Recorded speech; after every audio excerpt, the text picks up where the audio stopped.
Okay, so as in previous classes, we have discussed various kind of biological chemical interactions in biological system, like as a covalent, ionic, coordinate, disulfide, hydrogen bond, van der Waals interactions, etc. So today we are now in a state to understand what is the concept of the biomolecules and their significance. So in today class, we will discuss about the water as well as biomolecules, and particularly in biomolecules, that is the carbohydrates. Okay, so आज की class में basically हम लोग discuss करेंगे biomolecules को लेकर के, और उस बायोमोलिक्यूल्स में सबसे फर्स्ट ऑफ ऑल आपको पढ़ना होगा वाटर को, देन स्टार्ट करेंगे हम लोग कार्बोहाइड्रेट को. So before going to start about the biomolecules, या there is a question in mind, why biomolecules are so important to study about them. यहाँ पे बायोमोलिक्यूल्स को स्टडी करना इतना ज़्यादा ज़रूरी क्यों है? बहुत सारे आपके बॉडी में चीज़ें हैं जिनके बारे में हमें आइडिया लेना चाहिए, जो कि बहुत डेप्थ में होती हैं. So why they are very very so important और so significant for the living system. Biomolecules की इंपॉर्टेंस क्यों है? कोई कोई भी एक लाइन में समराइज करना चाहे तो कर सकता है.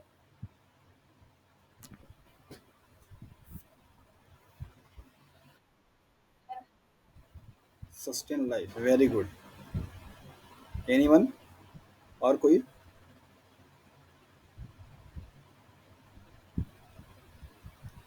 So basically biomolecules means what? That means a chemical compound which combine together and make life cells. That means what? कह सकते हैं कि ऐसे मॉलिक्यूल्स जिनको कि यूनाइट होकर के अलग अलग मॉलिक्यूल्स का फॉर्मेशन करे, और उनके फॉर्मेशन से और उन्हीं मॉलिक्यूल्स की वजह से कोई भी सेल्स आपकी लिविंग सेल्स की प्रॉपर्टी को शो करे, या फिर आपकी लाइफ हो, तो उसको आप बायोमोलिक्यूल्स के नाम से जान सकते हैं. तो भाई, हाँ हाँ, बोलिए बोलिए. So basically, biomolecules important क्यों है? Because each and every living cell there are so different kind of a biological process known as the metabolic processes or metabolic activities. Okay, so in metabolic activities का होना living systems की characteristics property होती है, जैसा कि आप lower classes में पढ़ करके आए हैं कि मेटाबॉलिज्म का होना ही लिविंग सेल्स को और नॉन लिविंग सेल्स को डिफरेंट बनाता है. मेटाबॉलिज्म वो होते हैं जिनमें कि जिस प्रोसेस के थ्रू आपकी बॉडी में सारे केमिकल रिएक्शंस क्या होते हैं, परफॉर्म होते हैं, और उनके थ्रू कुछ मॉलिक्यूल्स का फॉर्मेशन होता है, कुछ मॉलिक्यूल्स का ब्रेकडाउन होता है. उन सबको कलेक्टिवली मिलाकर क्या बोलते हैं, that is the metabolic process. So metabolic process में इन्वॉल्व होने वाले जो जो मॉलिक्यूल्स होते हैं, इनको आप बायोमॉलिक्यूल्स के नाम से जानते हैं. So because essential to one or more typical biological process such as division, morphogenesis and development. हमारी बॉडी में या अदर किसी लिविंग सिस्टम की बॉडी में जो भी बायोलॉजिकल प्रोसेस हो रही है, लाइक जिनका डिवीजन हो रहा हो, मीन्स मल्टीप्लिकेशन हो रहा हो, चाहे सेल लेवल पे या फिर उनके ऑर्गेनिज्म लेवल पे, या फिर उनके मॉर्फोजेनेसिस हो रही हो, किसी ऑर्गन्स का किसी मॉर्फो कोई डेवलपमेंट हो रहा हो.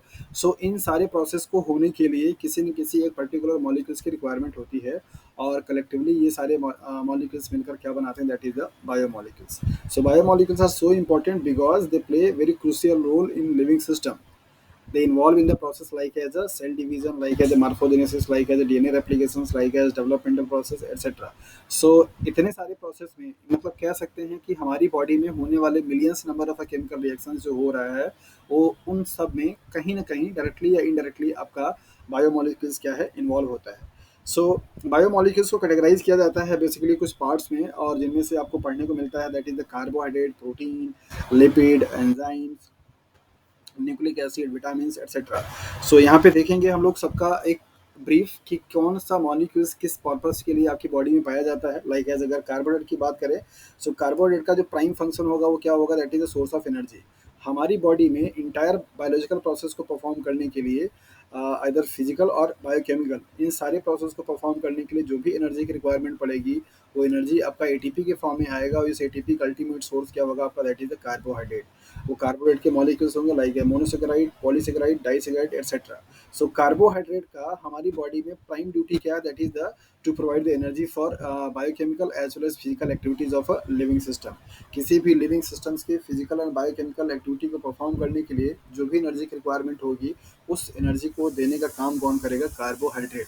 लाइक एज अभी मैं आपको ये लेक्चर दे रहा हूँ, तो मेरी एनर्जी क्या हो रही है, कंज्यूम हो रही है. तो ये एनर्जी कहाँ से आ रही है, हमारी बॉडी में जो स्टोर्ड कार्बोहाइड्रेट है उनके ब्रेक डाउन होने से. वो एटीपी बना रहे हैं और वो एटीपी की एनर्जी हम कंज्यूम कर रहे हैं अपनी इस फिजिकल एक्टिविटी को परफॉर्म करने के लिए।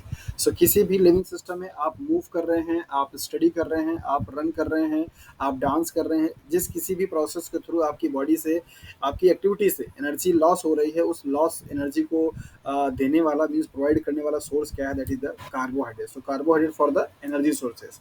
प्रोटीन रिपेयर एंड ग्रोथ, आपकी बॉडी में आपके सेल्स कहीं पे डैमेज हो जाए, कहीं पे कोई सेल्स रप्चर हो जाए, कहीं पे आपके सेल्स कोई डेथ कर जाए, उन सेल्स को रिपेयर करने के लिए, फॉर्म करने के लिए और आपकी ग्रोथ को बढ़ाने के लिए जो चीज़ रिक्वायरमेंट है वो क्या है, that is the protein. So protein हमारी बॉडी के लिए बहुत ज़रूरी है। अगर आप अपनी बॉडी में कुछ ग्रोथ दिखना चाहते हैं और अगर आपका रिपेयर सिस्टम प्रॉपर तरीके से काम करे, सो उसके लिए आपका आपके बॉडी का प्रोटीन लेवल ठीक ठाक होना चाहिए। अगर आपकी बॉडी में प्रोटीन की डिफिशियंसी है तो वेरियस डिफरेंट काइंड्स के डिजीज यहाँ पे हो जाते हैं। So protein for the repair and growth. Now next that is the nucleic acid. जैसा कि आपको मालूम है कि न्यूक्लिक एसिड जो होते हैं वो जेनेटिक मटेरियल होते हैं और जेनेटिक मटेरियल का काम यही होता है कि एक जनरेशन से नेक्स्ट जनरेशन तक क्या करेंगे, कैरेक्टर को ट्रांसफर करते हैं। सो यहाँ पे बाकी सारे आपके मॉलिक्यूल्स की भी लिस्टिंग की गई है, that is the lipid. Lipid का सबसे प्राइम जो रोल है दैट इज थर्मो रेगुलेशन। हमारी बॉडी में टेम्परेचर को मेंटेन करने के लिए जिस किसी बायोमोलिक्यूल्स की रिक्वायरमेंट है वो क्या है, दैट इज द लिपिड। आपने देखा हुआ होगा कि जैसे लिपिड की जो लेयर होती है वो टेम्परेचर का क्या होता है, दैट इज द इंसुलेटर होता है, टेम्परेचर को आने नहीं देता है। तो दैट इज वाई ठंड के टाइम पे जब आप मॉइस्चराइजर लगा लेते हैं या ऑयलिंग कर लेते हैं तो आपके आपको आपको आपके स्किन पे ठंड का असर क्या होता है, थोड़ा कम होता है। और इसका एग्जांपल आप और भी देख सकते हैं कि जो भी पोलर रीजन में पाए जाने वाले पोलर बियर होते हैं उनके उनके उनके स्किन पे लिपिड का कंटेंट क्या होता है, बहुत ही ज़्यादा होता है, राइट। एक सिंपल सा कॉन्सेप्ट है, शायद आप लोगों ने भी सुना होगा कि बताया जाता है कि मेल के कंपैरिजन में फीमेल को कोल्ड में असर कम पड़ता है या उनको ठंड का असर थोड़ा सा कम पड़ता है as compare to the male candidates के, because female body contain high lipid content as compare to the male body. So उनके फीमेल के बॉडी का स्किन जो होती है वो ज़्यादा सॉफ्टर होती है as compare to the male के। That is why female candidates को ज़्यादा मॉइस्चराइजर की रिक्वायरमेंट नहीं होती है।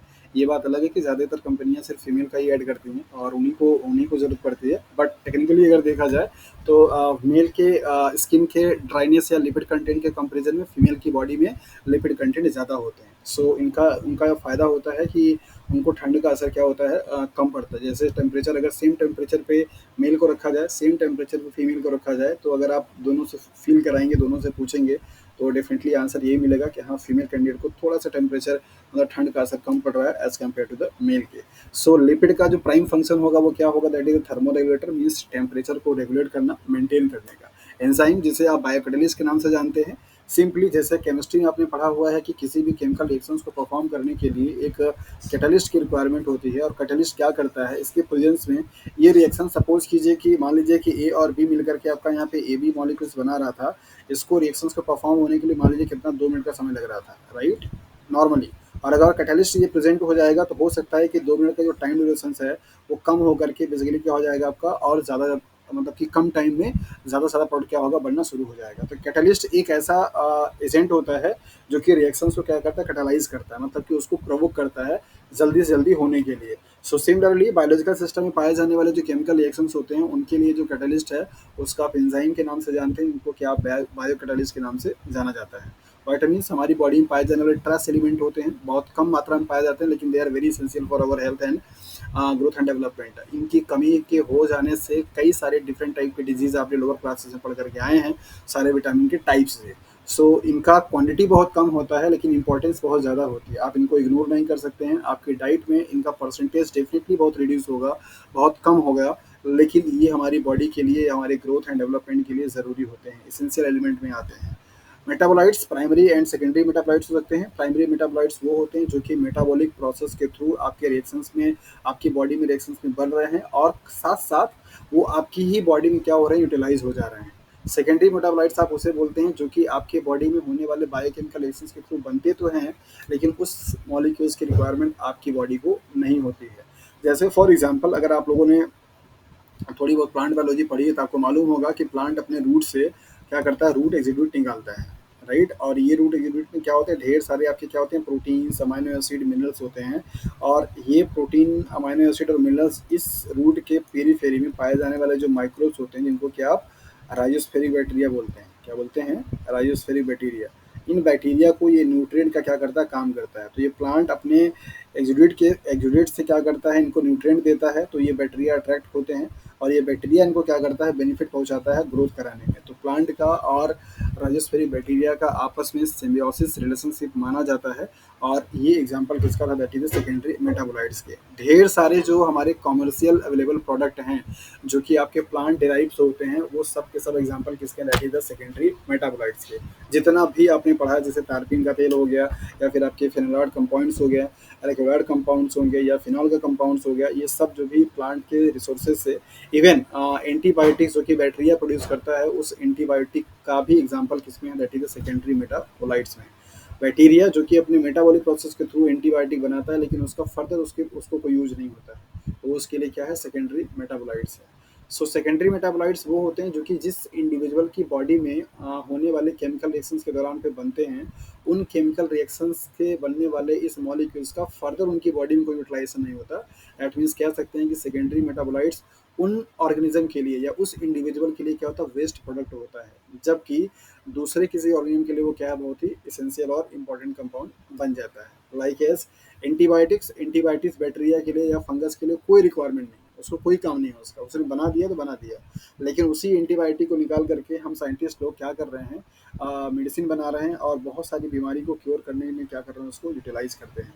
सो यहाँ पे आप देख लिए, आपने देखा कि जो भी आपके डिफरेंट काइंड्स के बायोमोलिक्यूल्स हैं, उन बायोमोलिक्यूल्स का प्राइम रोल क्या है, किस लिए आपके सेल्स में या आपके बॉडी में उन मॉलिक्यूल्स का होना बहुत ही ज़रूरी है। अब यहाँ पे अगर आपसे सिंपल सा सवाल पूछा जाए, ये सारे बायोमोलिक्यूल्स का आपने वन लाइनर यहाँ पे आंसर देख लिया। अगर आपसे पूछा जाए कि अगर आपकी बॉडी में प्रोटीन की कमी हो जाएगी, सो क्या प्रॉब्लम आ सकती है, या अगर आपसे पूछा जाए कि आपकी बॉडी में एंजाइम की प्रॉब्लम, मतलब एंजाइम की कमी आ जाए, तो आपकी बॉडी में क्या साइड इफेक्ट हो सकते हैं, तो आप बता सकते हैं सिंपल कि प्रोटीन हमारी बॉडी में रिपेयर और ग्रोथ का काम करता है। किसी भी इंडिविजुअल्स में अगर प्रोटीन की डेफिशिएंसी होगी, तो दैट मीन्स ये उसमें रिपेयर की प्रॉब्लम आ जाएगी और ग्रोथ की प्रॉब्लम आ जाएगी। रिपेयर का मतलब ये कि मान लीजिए कि आपकी ये टिश्यू है और आपको किसी से जर्क लगा, यहाँ पे टिश्यू आपकी क्या हो गई, डैमेज हो गई। आए दिन हमको हमारे पैर में, हाथ में चोट लगता रहता है, कहीं से कट जाता है, कहीं फट जाता है, लेकिन धीरे धीरे आप देखते हैं कि वो चीज़ें फिर से क्या होती है, नॉर्मल हो जाती है। तो नॉर्मल कौन कर रहा है, प्रोटीन कर रहे हैं, प्रोटीन की वजह से हो रहा है। तो अगर आपकी बॉडी में प्रोटीन की डेफिशिएंसी होगी, तो डेफिनेटली ये रिपेयर की जो प्रोसेस होगी वो क्या होगी, स्लो डाउन हो जाएगी, मतलब कम होगा। ग्रोथ मतलब आपकी बॉडी के, आपके फिजिकल जो बॉडी है उसमें अपीयरेंसेस में, जैसे लाइक एज हमारी बॉडी ईयर टू ईयर में उनको आप देखेंगे, उनका शेप क्या होता है, चेंज होता रहता है। मतलब चाइल्डहुड से लेकर के एडल्टनेस तक अगर आप देखेंगे तो उनमें चेंजेस आते हैं। वो जो चेंजेस है वो just because of the protein के वजह से। तो प्रोटीन के ही कंटेंट से आपकी ग्रोथ होती है और नहीं होती है। ऐसे ही अगर आपसे एंजाइम के लिए पूछा जाता है, तो आप बता सकते हैं कि एंजाइम हमारी बॉडी के मेटाबॉलिज्म को क्या करते हैं, इम्प्रूव करते हैं। कैसे, क्योंकि ये वो ऐसे एजेंट होते हैं जो कि रिएक्शंस की रेट को क्या करते हैं, इंक्रीज करते हैं, राइट। तो अगर कैटलिस्ट हमारी बॉडी में नहीं है, या नॉन फंक्शनल हो गया है, या डिफिशियंट हो गया है, तो डेफिनेटली हमारी बॉडी का जो मेटाबॉलिज्म रेट होगा वो क्या होगा, स्लो डाउन हो जाएगा। अब अगर मेटाबॉलिज्म हमारी बॉडी का स्लो डाउन होता है, तो हमारी बॉडी पे बहुत सारे एडवर्स इफेक्ट पड़ते हैं। लाइक एज अगर हम लोग डाइजेशंस की बात करें, तो डाइजेशंस होने के लिए हमारा मेटाबॉलिज्म बहुत अच्छा होना ज़रूरी होता है। तो अगर आपकी बॉडी बॉडी में कोई एंजाइम की प्रॉब्लम हो जाती है, तो ये डाइजेशन की जो प्रोसेस होगी वो भी क्या करेगा, हैम्पर करेगा। आप खाना खाएंगे तो खाना आपका डाइजेस्ट नहीं होगा, या डाइजेस्ट होगा तो बहुत लेट से होगा। आपकी बॉडी में एनर्जी का उतना लेवल नहीं रहेगा, आप हमेशा लेथर्जी फील करेंगे, थके थके से फील करेंगे। हमेशा आपको बिस्तर की तलाश रहेगी कि आप मतलब ऐसे लेट जाने को मिल जाता तो ज़्यादा अच्छा रहता। आपका कहीं ऐसे बाहर जाने का मन नहीं करेगा, किसी के साथ में ऐसे बात करने का, घूमने का मन नहीं करेगा। हमेशा आप चाहेंगे कि हाँ बस हमको अकेला छोड़ दिया जाए और आराम से शांति से क्या करें, लेटे रह जाएं। ये सारे जो लक्षण होते हैं आपको ये दिखाता है कि आपकी बॉडी का एनर्जी लेवल क्या हो चुका है, ड्रॉप डाउन हो चुका है। आप मेटाबॉलिकली एक्टिव नहीं हैं। आपकी बॉडी में जितने रेट से रिएक्शंस होने चाहिए थे, उतना रिएक्शंस आपकी बॉडी में नहीं हो रहा है। दैट इज़ वाई आपकी बॉडी में उतना एटीपी जनरेट नहीं हो रहा जितनी एटीपी की आपको रिक्वायरमेंट है। सो रिक्वायरमेंट के कंपेरिजन में अगर आपकी जो प्रोडक्शन हो रही है वो कम हो जाएगी, तो डेफिनेटली आपकी बॉडी की एक्टिविटी क्या होगा, स्लो डाउन हो जाएगा। सो आप इनके बेसिस पे इनके कॉन्सिक्वेंसेस को बता सकते हैं कि अगर आपकी बॉडी में इनमें से कोई भी चीज़ अगर लॉस होती है, या नॉन फंक्शनल हो जाती है, या डिफिशिएंट हो जाती है, तो क्या परिणाम या कॉन्सिक्वेंसेस आपकी बॉडी पे आएंगे। So this is all about the biomolecules in a simple way. what is biomolecules, why they are so important, and what are the different functions performed by different kinds of a biomolecule. Now we will move that is in the detail for biomolecules. अब हम लोग क्या करेंगे, आगे बढ़ेंगे और biomolecules को detail में क्या करेंगे, स्टडी करेंगे। इसमें ऐसा कुछ नहीं है जो कि आपको समझ में नहीं आना चाहिए, तो ये सवाल मैं अभी यहाँ पे नहीं पूछूंगा कि हाँ आपको समझ में आया है कि नहीं है। ओके, लिविंग सिस्टम में सबसे ज़्यादा जो कंटेंट है दैट इज़ अ वाटर का। जैसा कि आप सब लोग जानते हैं कि 70% हमारी बॉडी का पूरा वेटेज किसका है, that is a water molecule का।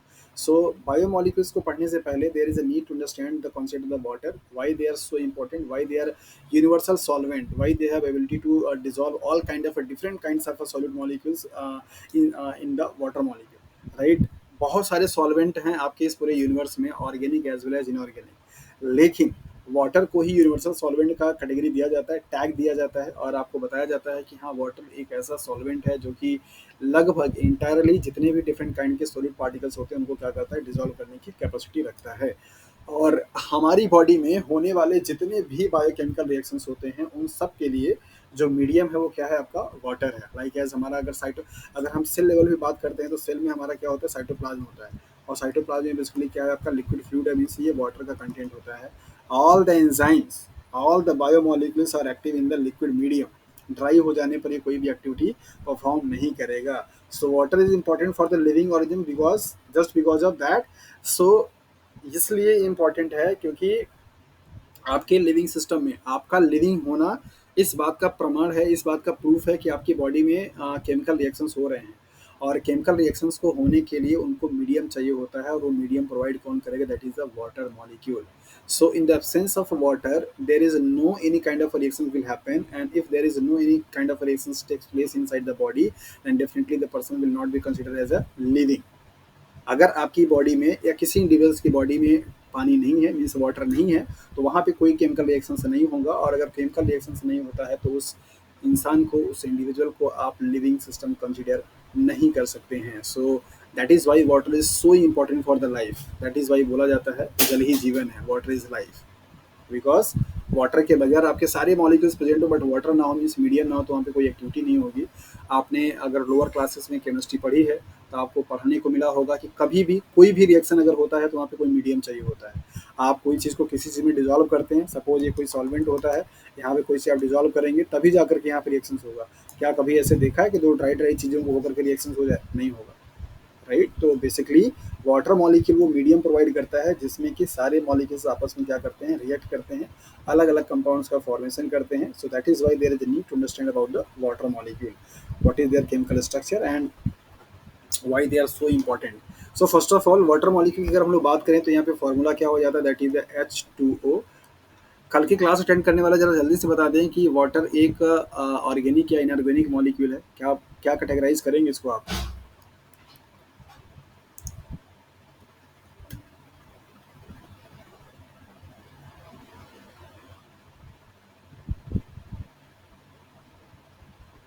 Waiting for your answer.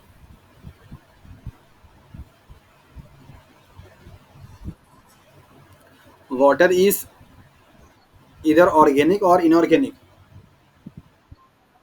Inorganic, okay, covalent और आयनिक।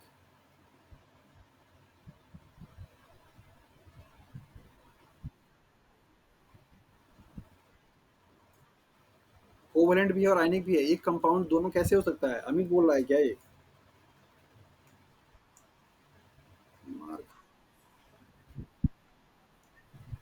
कल की क्लास जो लोग अटेंड किए हैं उस कॉन्सेप्ट को अप्लाई कीजिए और बताइए कि वाटर मॉलिक्यूल क्या है, कोवलेंट है या आयनिक है, ऑर्गेनिक है या इनऑर्गेनिक है।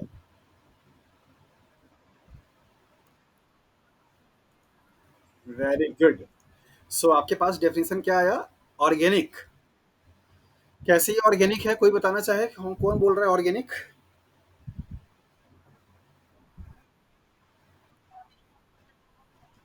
हाँ, वेरी गुड। यहाँ पे आपके पास दो कॉन्सेप्ट हैं, इनऑर्गेनिक एंड ऑर्गेनिक।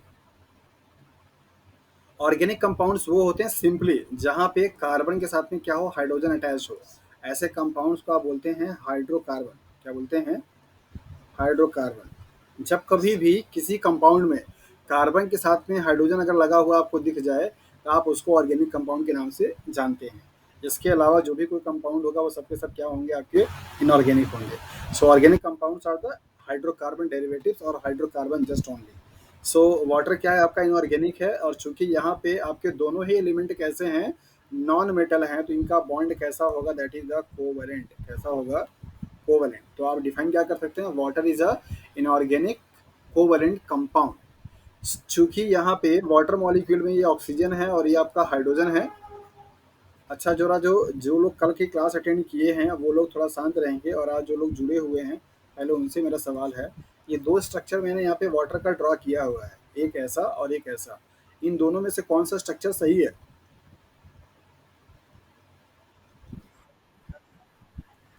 चलिए नंबरिंग कर देता हूँ ए, और इसको कर देता हूँ सेकंड, मतलब first and second. Very good. और कोई? सेकंड वाला सही है, क्यों से सेकंड वाला सही, फर्स्ट क्यों नहीं सही है, क्या दिक्कत है इसमें?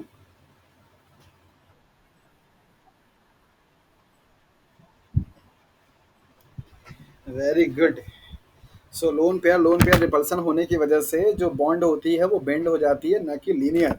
आपने पढ़ा है कि ऑक्सीजन का जो हाइब्रिडाइजेशन, मतलब इसकी वाटर मॉलिक्यूल जो ज्योमेट्री होती है कैसी होती है, टेट्राहेड्रल होती है। कैसा होता है, टेट्राहेड्रल। चार यहाँ पे एंगल दिखाई देते हैं, ये दो इसके, और बाकी ये जो लोन पेयर है इसका ऐसे और इसका ऐसे। जबकि अगर आपको ये स्ट्रक्चर बनेगा ना, तो इसको आप क्या बोलेंगे, लीनियर बोलेंगे। क्या बोलेंगे, लीनियर बोलेंगे। तो आपको पढ़ाया जाता है कि वाटर मॉलिक्यूल जो है वो टेट्राहेड्रल है। कैसे है, अभी प्रूफ करेंगे हम लोग यहाँ पे, और देखेंगे कि आप कैसे हाइब्रिडाइजेशन इसका निकाल पाएंगे। आज आपको केमिस्ट्री। हाँ, आयंस आयंस बनाने का मतलब ये नहीं होता कि आयनिक कंपाउंड है।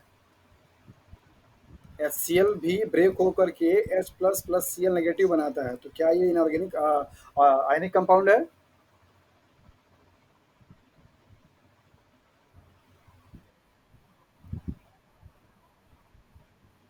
चार्जेस चार्जेस आते हैं, उनके पीछे रीजन दूसरा है, उनके पीछे रीजन है इलेक्ट्रोनेगेटिविटी डिफरेंसेस। ठीक है। हम्म। ओके। सो यहाँ पे आपको फर्स्ट स्टेटमेंट दिया गया कि वाटर क्या है, पोलर इन नेचर। पोलर क्यों है, क्योंकि यहाँ पे ऑक्सीजन और हाइड्रोजन, इन दोनों के ही अगर बॉन्ड में, मतलब इन दोनों के बीच में जो बॉन्ड बना हुआ है, अगर आप इनके इलेक्ट्रॉन की बात करेंगे तो इनके जो इलेक्ट्रॉन का ओरिएंटेशन है वो पूरा का पूरा किधर की तरफ है, दैट इज द ऑक्सीजन की तरफ। क्यों? क्योंकि ऑक्सीजन के पास इलेक्ट्रॉन को विड्रॉ करने की, पुल करने की कैपेसिटी क्या है, ज़्यादा है। इलेक्ट्रॉन की डेंसिटी जिधर ज़्यादा होगी वहाँ पे चार्ज क्या आएगा, नेगेटिव, और जहाँ पे कम होगा वहाँ पे चार्ज क्या आएगा, दैट इज द पॉजिटिव। तो यहाँ पे दो नेगेटिव चार्ज, यहाँ पे एक single single positive charge. So that is why इसका नेचर कैसा होगा, पोलर इन नेचर। पोलर का मतलब हुआ कि वहाँ पे दो पोल्स बने, पॉजिटिव एंड नेगेटिव। तो oxygen bear partial negative charge, while hydrogen bears positive partial positive charge. So we can say that water is a polar in nature. Next point है also known as universal solvent. इसको बोला जाता है universal solvent. क्यों बोला जाता है ये आप प्रूफ करेंगे, आपको बताना होगा। यूनिवर्सल सॉल्वेंट का मतलब ये हुआ कि वाटर मॉलिक्यूल में जितना भी सॉल्यूट पार्टिकल्स को आप डालते हैं, ऑर्गेनिक हो इनऑर्गेनिक हो, नॉर्मली वैसे केमिस्ट्री का रूल है लाइक डिजॉल्व लाइक। क्या? Like dissolve like. मतलब जैसा सॉल्वेंट होगा वैसे टाइप के सॉल्यूट को क्या करेगा, डिजॉल्व करेगा। अगर ये ऑर्गेनिक है तो ये भी ऑर्गेनिक होना चाहिए, ये इनऑर्गेनिक है तो ये भी इनऑर्गेनिक होना चाहिए। जैसे आपने देखा होगा कि वाटर में कभी भी ऑयल डिजॉल्व नहीं होता, क्योंकि ऑयल क्या है, ऑर्गेनिक है। वाटर क्या है, इनऑर्गेनिक है ना। सो लाइक डिजॉल्व लाइक आपको ये बताता है कि जिस नेचर का आपका सॉल्वेंट होगा उसी नेचर के सॉल्यूट पार्टिकल को अपने आप में डिजॉल्व कर पाता है। लेकिन वाटर एक ऐसा सॉल्वेंट है जो कि इस रूल को क्या करता है, ब्रेक करता है। Water organic as well as inorganic compound दोनों को ही सॉल्युबल करने में क्या होता है, कैपेबल होता है। अगर मैं आपको यहाँ पे लिखूँ C6H12O6, फॉर्मूला किसका है, ग्लूकोज का। Very good. ये ग्लूकोज अगर आपको डिजोल्व करेंगे पानी में तो घुलेगा कि नहीं, घुल जाएगा। ग्लूकोज क्या है, ऑर्गेनिक कंपाउंड या इनऑर्गेनिक? ऑर्गेनिक। सवाल आता है और ये आपके और आपके लिए क्वेश्चन भी रहेगा। पूछा जाता है कि ऑर्गेनिक कंपाउंड होने के बावजूद भी वाटर मॉलिक्यूल में सॉल्युबिलिटी ग्लूकोज की बहुत अच्छी होती है, सो कृपया इसे अपनी भाषा में समझाने का कष्ट करें। आपसे सवाल बड़े प्रेम से पूछ लिया जाता है कि being organic in nature of carbohydrate still soluble in more soluble in water, explain why, justify your answer with suitable statement. आपको बताना होगा कि ये ऐसा क्यों होता है। ओके, सो यहाँ पर आपको देखना है कि यूनिवर्सल सॉल्वेंट का मतलब ये हुआ कि वाटर मॉलिक्यूल में मैक्सिमम लगभग सारे जो सॉलिड पार्टिकल्स होते हैं वो डिजॉल्व हो जाते हैं, मतलब इसके पास डिजॉल्व करने की क्या है, कैपेबिलिटी होती है। ऐसा क्यों है, कौन सी ऐसी प्रॉपर्टी है, उस प्रॉपर्टी को भी लेकर के सवाल यहाँ से पूछा जाता है। एक टर्म आता है डाई इलेक्ट्रिक कांस्टेंट, नाम सुना है?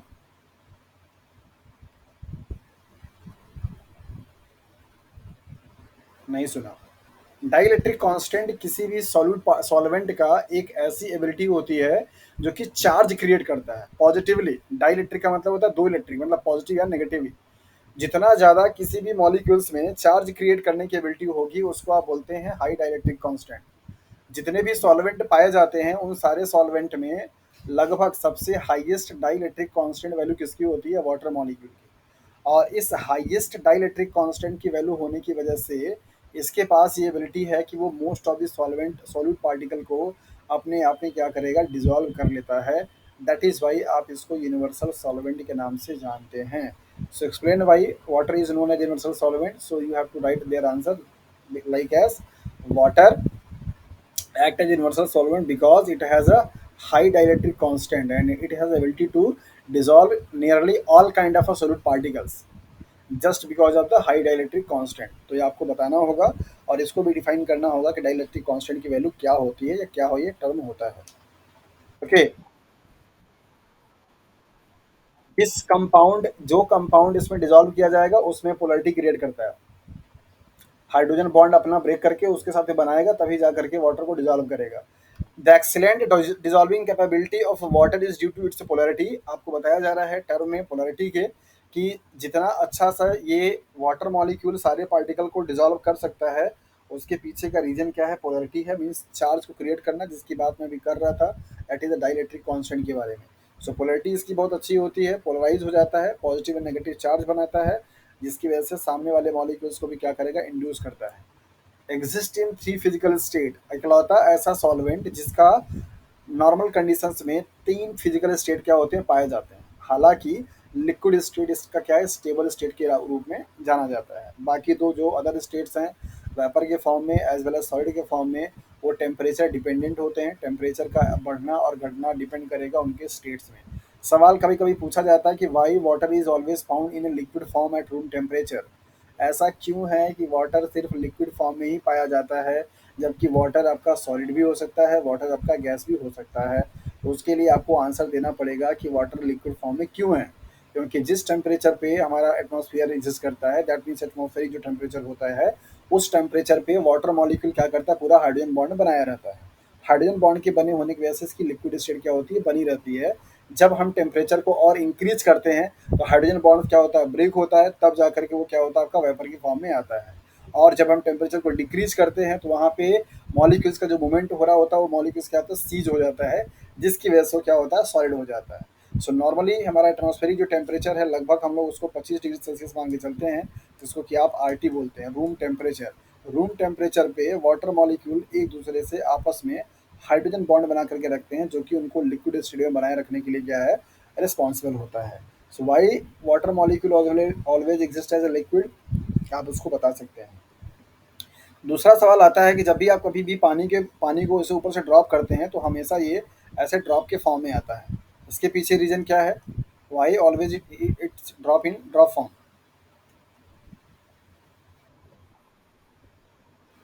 Very good. तो ये रीजन आप जानते रहिएगा, सरफेस टेंशन इनके ड्रॉप के फॉर्म के लिए है, हाई पोलरिटी इनके सॉल्युबिलिटी के लिए है, राइट। और फिजिकल स्टेट जो आपका लिक्विड स्टेट है उनके लिए क्या है, हाइड्रोजन बॉन्ड है। क्योंकि कभी कभी आपको ऐसे स्टेटमेंट दे करके पूछेगा ड्यू टू, तो ड्यू टू वाले में आपको रीजन जानना रहता है, न कि इनका स्टेट का स्टेट क्या है। तो रीजन आपको पता होना चाहिए कि ऐसा क्यों हो रहा है। स्टेट है pure water has a neutral pH value that is 7 pH value होता है। वाटर के ही आयोनाइजेशन से पीएच वैल्यू लिया गया। क्या आप में से कोई बता सकता है कि पीएच स्केल की वैल्यू हमेशा 0 से लेकर के 14 तक क्यों होती है?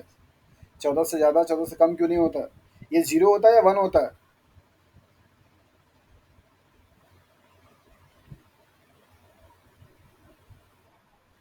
पक्का? कभी देखा है किसी सॉल्वेंट का टेम्परेचर, अरे पीएच वैल्यू 0 होना?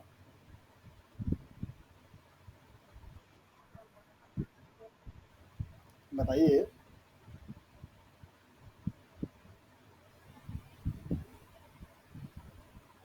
अरे ये सब कॉमन सा सवाल है, फटाफट बताइए, क्लासेस सभी बहुत लेंदी चलने वाली हैं।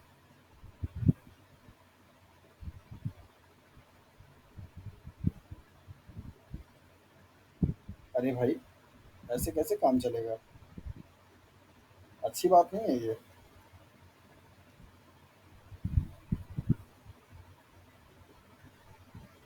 कोई बोल क्यों नहीं रहा?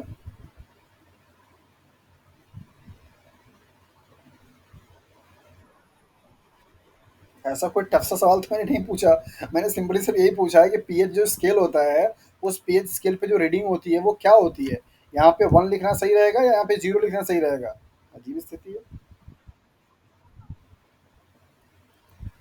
1 लिखा रहेगा सही रहेगा?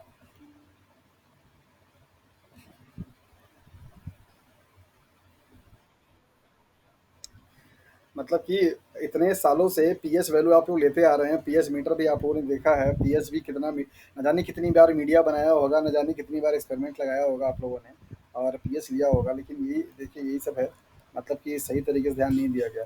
ओके, पीएच की वैल्यू आपकी 0.6 भी होती है, 0.4 भी होती है, 0.5 भी होती है ना? इसका मतलब कि ये 1 से कम है। स्केल पे आपको 0 से लेकर के 14 तक की वैल्यू होती है, तो 0 से लेकर के 7 तक का जो रेंज होगा वो क्या कहलाएगा? दैट इज एसिडिक कहलाएगा। एग्जैक्टली जो 7 होगा वो न्यूट्रल कहलाएगा, और 7 से लेकर के 14 तक की वैल्यू होगी वो बेस कहलाता है। सवाल मेरा ये था ही नहीं, ये तो बेसिक कॉन्सेप्ट था। सवाल मेरा ये था कि पीएच स्केल पे हमेशा रीडिंग स्केल पे वैल्यू सिर्फ 14 ही क्यों है? ये 13 क्यों नहीं है या 15 क्यों नहीं है, ऐसा क्यों?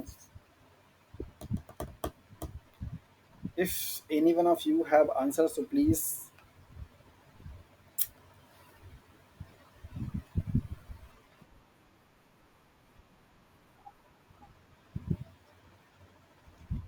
माइनस लॉग करके लेंगे तो वो सिर्फ एच प्लस का कंसंट्रेशन बताएगा। उससे इसकी वैल्यू पे क्या फ़र्क पड़ेगा कि 14 है कि 15 है?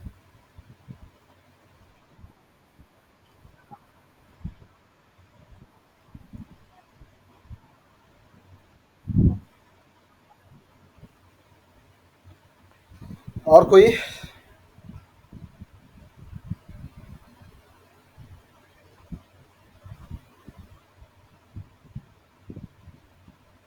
थोड़ा जल्दी जल्दी बताइए भाई।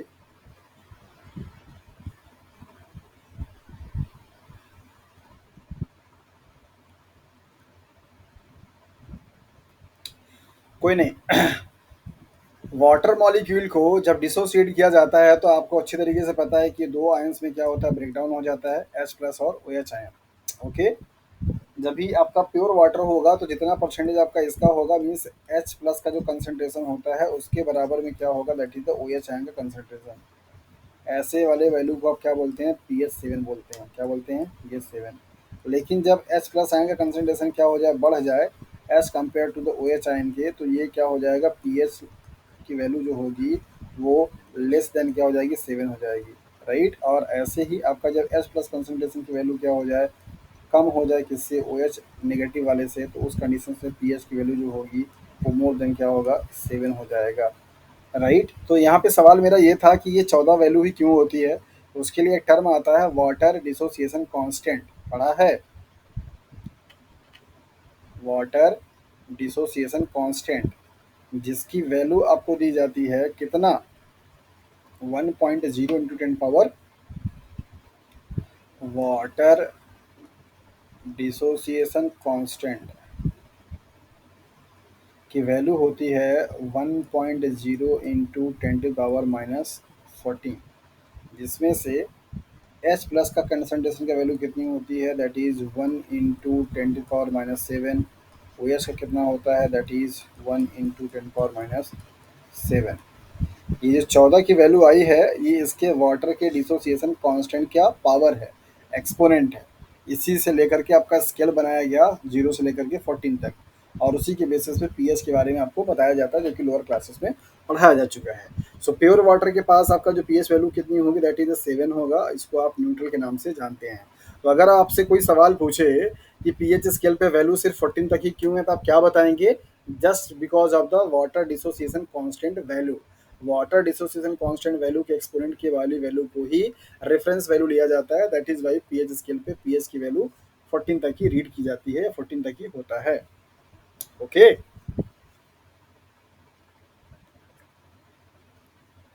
कुछ तो बोलिए आप लोग, है हाँ या ना?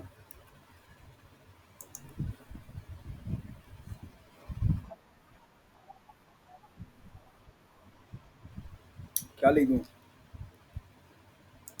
वाटर वाटर डिसोसिएशन कांस्टेंट लिखो, की वैल्यू होती है 1.0 इंटू 10⁻⁻14। चूंकि वाटर मॉलिक्यूल का डिसोसिएशन जब किया जाएगा तो यहाँ पे दो आयंस बनते हैं, एच पॉजिटिव और ओ एच नेगेटिव। तो एच पॉजिटिव की वैल्यू कितनी होती है, 1 × 10⁻⁷। ओ एच का कितना होगा, 1 × 10⁻⁷। और इन दोनों को जब ऐड किया जाएगा तो वैल्यू कितनी आएगी, -14। इसी -14 का लॉग लिया जाता है, और इसकी वैल्यू कितनी आती है, 14। तो वाटर के डिसोसिएशन कांस्टेंट की वैल्यू को ही लेकर के पीएच स्केल की वैल्यू बनाई गई। दैट इज वाई वहाँ पे वैल्यू सिर्फ 14 तक ही आपको दिखती है, 13 या 15 नहीं दिखता। सो वाटर मॉलिक्यूल का जो पीएच है, जो कि प्योर वाटर होगा, कैसा होगा, that is the neutral means pH की वैल्यू कितनी होगी, 7 होगी। Has water has highest latent of heat of vaporisation.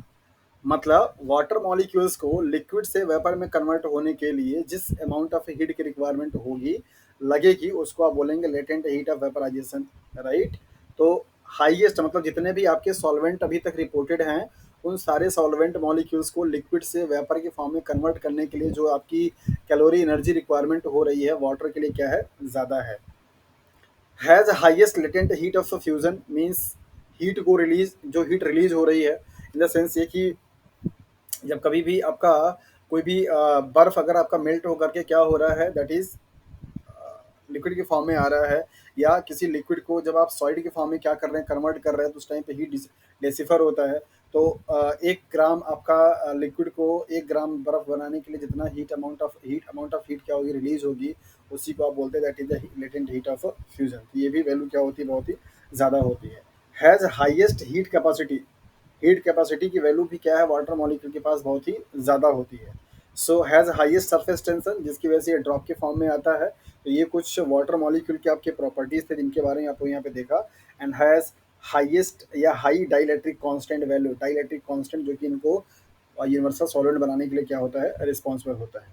ये स्ट्रक्चर आप देख सकते हैं वाटर मॉलिक्यूल का। यहाँ पे ये ऑक्सीजन है, यहाँ पे partial negative, partial negative, partial positive charge यहाँ पे दिखाई दे रहा है।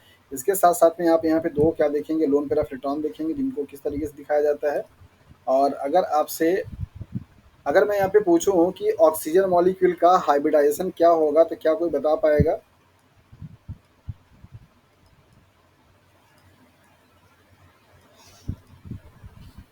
ओके, हाइब्रिडाइजेशन निकालने का एक सिंपल सा कॉन्सेप्ट आपको बताता हूँ। हालांकि आपको आगे बहुत ज़्यादा इसका काम नहीं पड़ेगा, बट फिर भी आप जान लीजिए।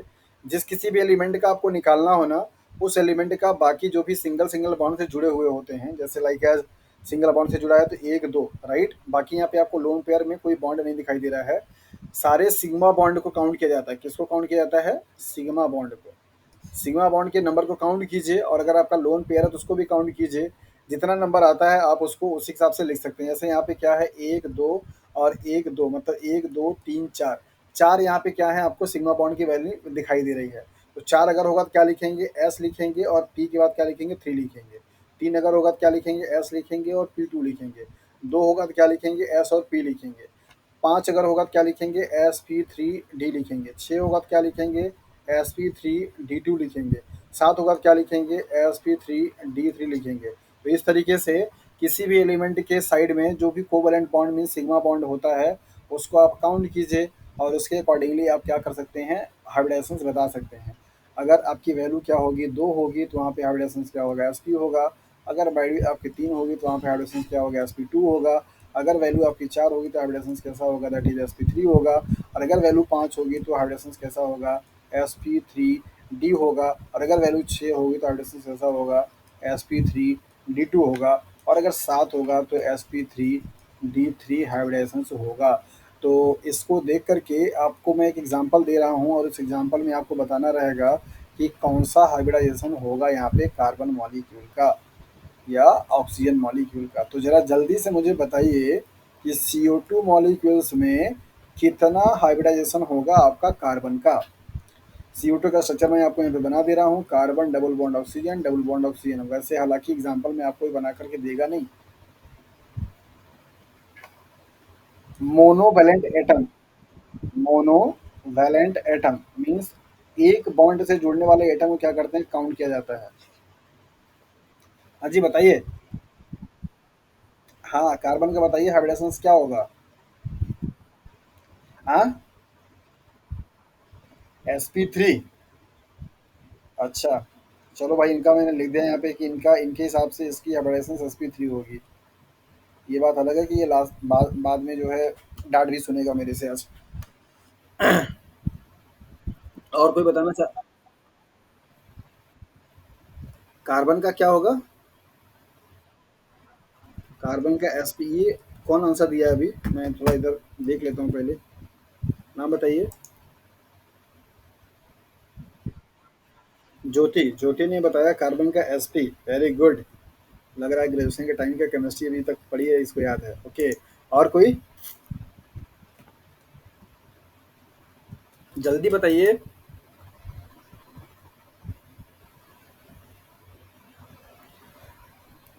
आज इतना सब साइलेंट जोन में क्यों है, मतलब मैं समझ नहीं पा रहा हूँ। sp2 होगा, वेरी, sp होगा। Anamika and Ritu.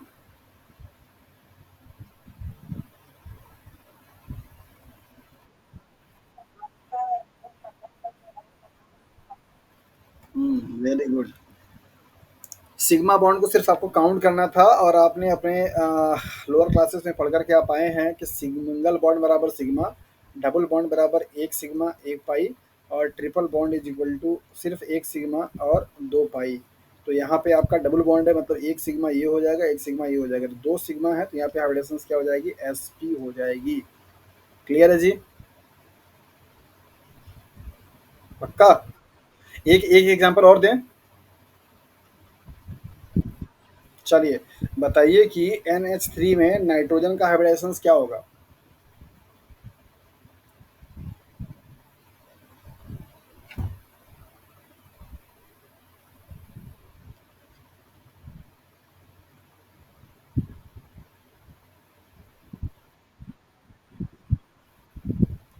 sp3, ये कौन बताया।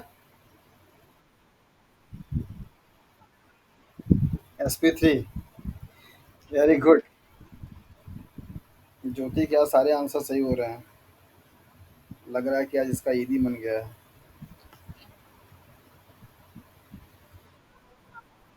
Oh my God, favourite topic है।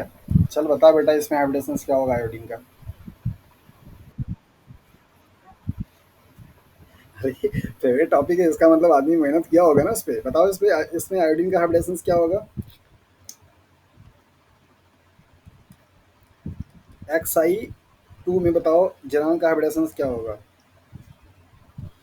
ओके यहाँ पे आप देखिए, नाइट्रोजन का यहाँ पे 3 है, तो नाइट्रोजन के साथ में 3 हाइड्रोजन जुड़े हुए हैं, तो 3 सिग्मा बॉन्ड, और इसके पास एक लोन पेयर ऑफ इलेक्ट्रॉन भी होता है, तो वो भी है।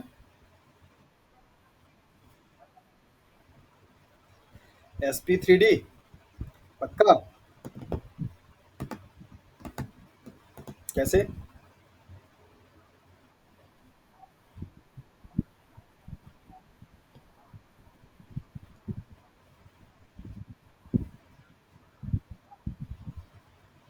तो 3 2 5। चलो वेरी गुड। यहाँ पे आप देखिए एक लोन पेयर 3 सिग्मा बॉन्ड 4 हो जाएगा, 4 के बराबर क्या हो जाएगा, दैट इज sp3। तो अब हम लोग आगे मूव करेंगे। हम हाइब्रिडेशन नहीं पढ़ा रहे, हमारा अभी आगे भी टॉपिक बहुत सारा है। एक आपको आइडिया दे दिया कि हाइब्रिडाइजेशन आप कैसे निकालेंगे किसी भी मॉलिक्यूल्स को देख करके। निकालने का तरीका आपको बताया कि जो भी सिंगल बॉन्डेड होंगे मतलब मोनोवैलेंट जो आयन मतलब एटम्स होंगे उनको काउंट करना है, और लोन पेयर ऑफ इलेक्ट्रॉन को काउंट करना है, और उनको काउंट करने के बाद आपका जो भी नंबर आता है उसके अकॉर्डिंगली आप यहाँ पे हाइब्रिडेशंस को असाइन कर सकते हैं। यहाँ पे नंबर मैंने दे दिया है। तो जब आप इसको बाद में देखिएगा वीडियो तो अपना नोट्स बना लीजिएगा। हम लोग आगे क्या करेंगे, मूव करेंगे। जब किसी भी मॉलिक्यूल्स की हाइब्रिडाइजेशंस क्या हो जाए, sp3 हो जाए, तो उसकी जो जियोमेट्री होती है वो कैसी होती है, दैट इज द टेट्राहेड्रल। कैसी होती है, टेट्राहेड्रल। इस पे फोकस इतना इसलिए कर रहा हूँ क्योंकि ये सवाल पूछा जा चुका है। चूंकि यहाँ पे lone pair of electron present होता है ऑक्सीजन के केस में, दैट इज वाई ये टेट्राहेड्रल आपका रेगुलर नहीं होगा। टेट्राहेड्रल दो कैटेगरी में डिवाइड किया जाता है। एक आपका रेगुलर टेट्राहेड्रल ज्योमेट्री, जिसका एग्जांपल क्या है, CH4। और एक आपका है डिस्टॉर्टेड डिस्टॉर्टेड टेट्राहेड्रल। इसका मतलब है कि ये डिस्टर्ब है, रेगुलर नहीं है, राइट। तो डिस्टॉर्टेड टेट्राहेड्रल जो ज्योमेट्री होती है उसकी बॉन्ड एंगल क्या होती है, स्लाइटली लोअर होती है। नॉर्मल कंडीशंस में 109 पॉइंट समथिंग होता है, 9.4। यहाँ पर आपको दिखाया जा रहा है 104.5।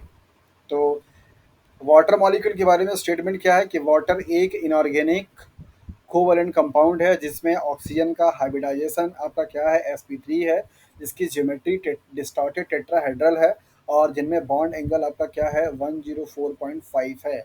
इतना स्टेटमेंट आप अपने कॉपी पे कहीं पे भी लिख लीजिएगा वाटर के रिगार्डिंग में। चलिए मूव करेंगे हम लोग आगे की तरफ। अभी इस किसी को भी स्लाइड में कोई प्रॉब्लम है? नहीं है। Now come to the next, that is the biomolecules. Biomolecules can be categorized into two category broadly on the basis of their constituents, like as organic biomolecules and organic molecules further divided into two category, macro and micro। Macro means जिनका content हमारी body में बहुत ज़्यादा पाया जाता है, like as आपका carbohydrate, like as आपका न्यूक्लिक एसिड, प्रोटीन, और लाइक एज आपका न्यूक्लिक एसिड। तो ये तीन आपके यहाँ पे मॉलिक्यूल हैं इनको क्या आप मैक्रो मॉलिक्यूल की कैटेगरी में रखते हैं। कौन कौन से हैं, दैट इज द कार्बोहाइड्रेट, दूसरा आपका प्रोटीन, और तीसरा आपका न्यूक्लिक एसिड। ये तीन ऐसे हैं जो कि आप किसमें आते हैं, माइक्रो मॉलिक्यूल्स में। माइक्रो में कौन कौन सा आएगा, लिपिड आएगा, और लिपिड में का कंपोनेंट कौन कौन सा है, फैटी एसिड और ग्लिसरॉल से मिलकर के बना होता है। इसके बाद आपका सेकेंडरी मेटाबोलाइट्स आएंगे जिनसे एल्कोनॉइड, फेलेनॉइड, टर्पीन एटसेट्रा आते हैं आपके। फैटी एसिड दो कैटेगरी में हो सकती है, सैचुरेटेड और अनसैचुरेटेड। ये सारे टर्म्स आपको तब पढ़ाएंगे, मतलब पढ़ने को मिलेगा जब आप लिपिड पढ़ेंगे। तो यहाँ पे इनऑर्गेनिक में आपको दे रखा है, इनऑर्गेनिक में आपके प्राइम एलिमेंट हैं जो कि बहुत ही इंपॉर्टेंट होते हैं, माइक्रो। हाँ,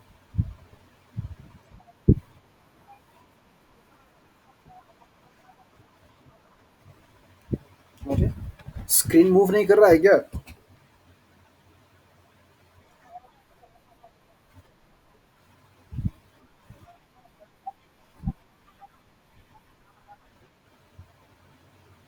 आप लोगों की आवाज़ भी ठीक से नहीं आ रही है मेरे पास। ऐसा क्या हो गया?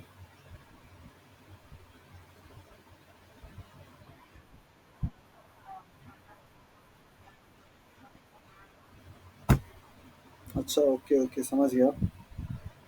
मतलब कि प्रॉब्लम है यहाँ पे नेटवर्क का, और नेटवर्क मेरे ख्याल से मेरी तरफ का प्रॉब्लम है क्योंकि आप सब लोगों को प्रॉब्लम हो रही है ना?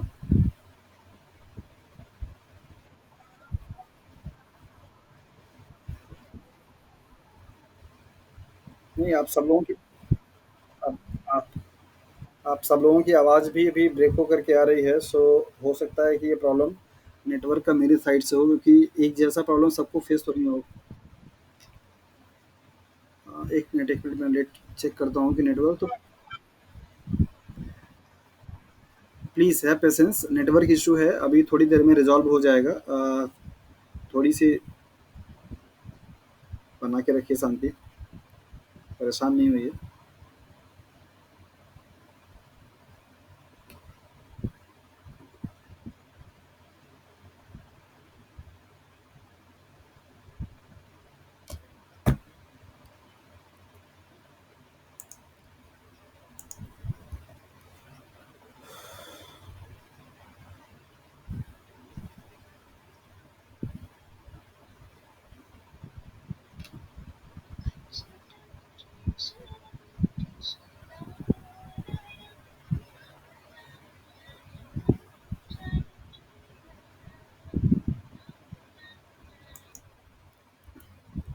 Okay, so biomolecules can be categorized into two broad category on the basis of their constituents, that is organic and inorganic molecules. Organic molecules are further classified in two category, that is the macromolecules and micromolecules. Macro, that means there is a large amount of a content inside the body. हमारी body में जिस किसी भी molecules का content बहुत ज़्यादा होती है, इनकी ज़रूरत बहुत ज़्यादा होती है, उनको हम मैक्रोमोलिक्यूल्स के नाम से जानते हैं।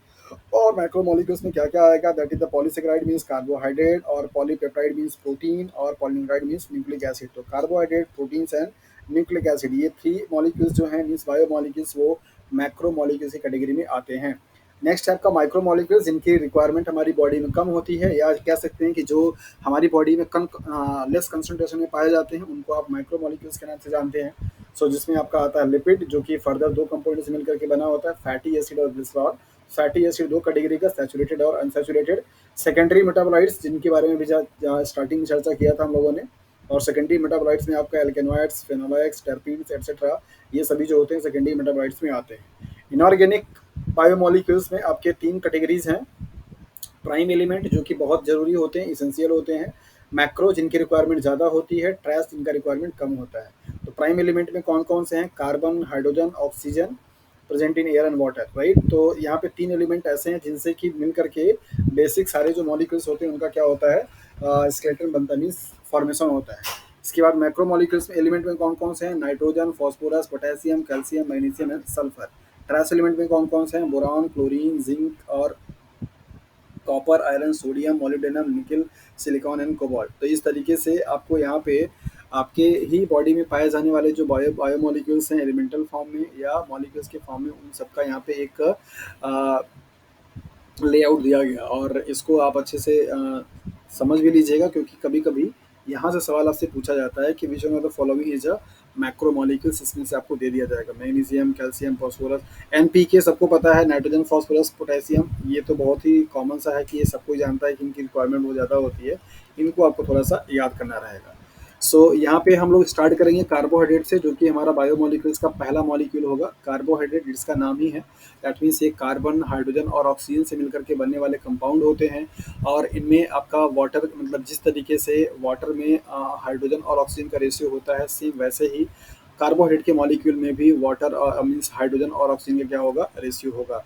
वाटर मॉलिक्यूल में अगर आप रेशियो देखेंगे तो यहाँ पे क्या दिखाई देगा, 2:1 दिखाई देता है, मीन्स हाइड्रोजन और ऑक्सीजन का जो रेशियो होगा कैसा होगा, दैट इज 2:1 होता है।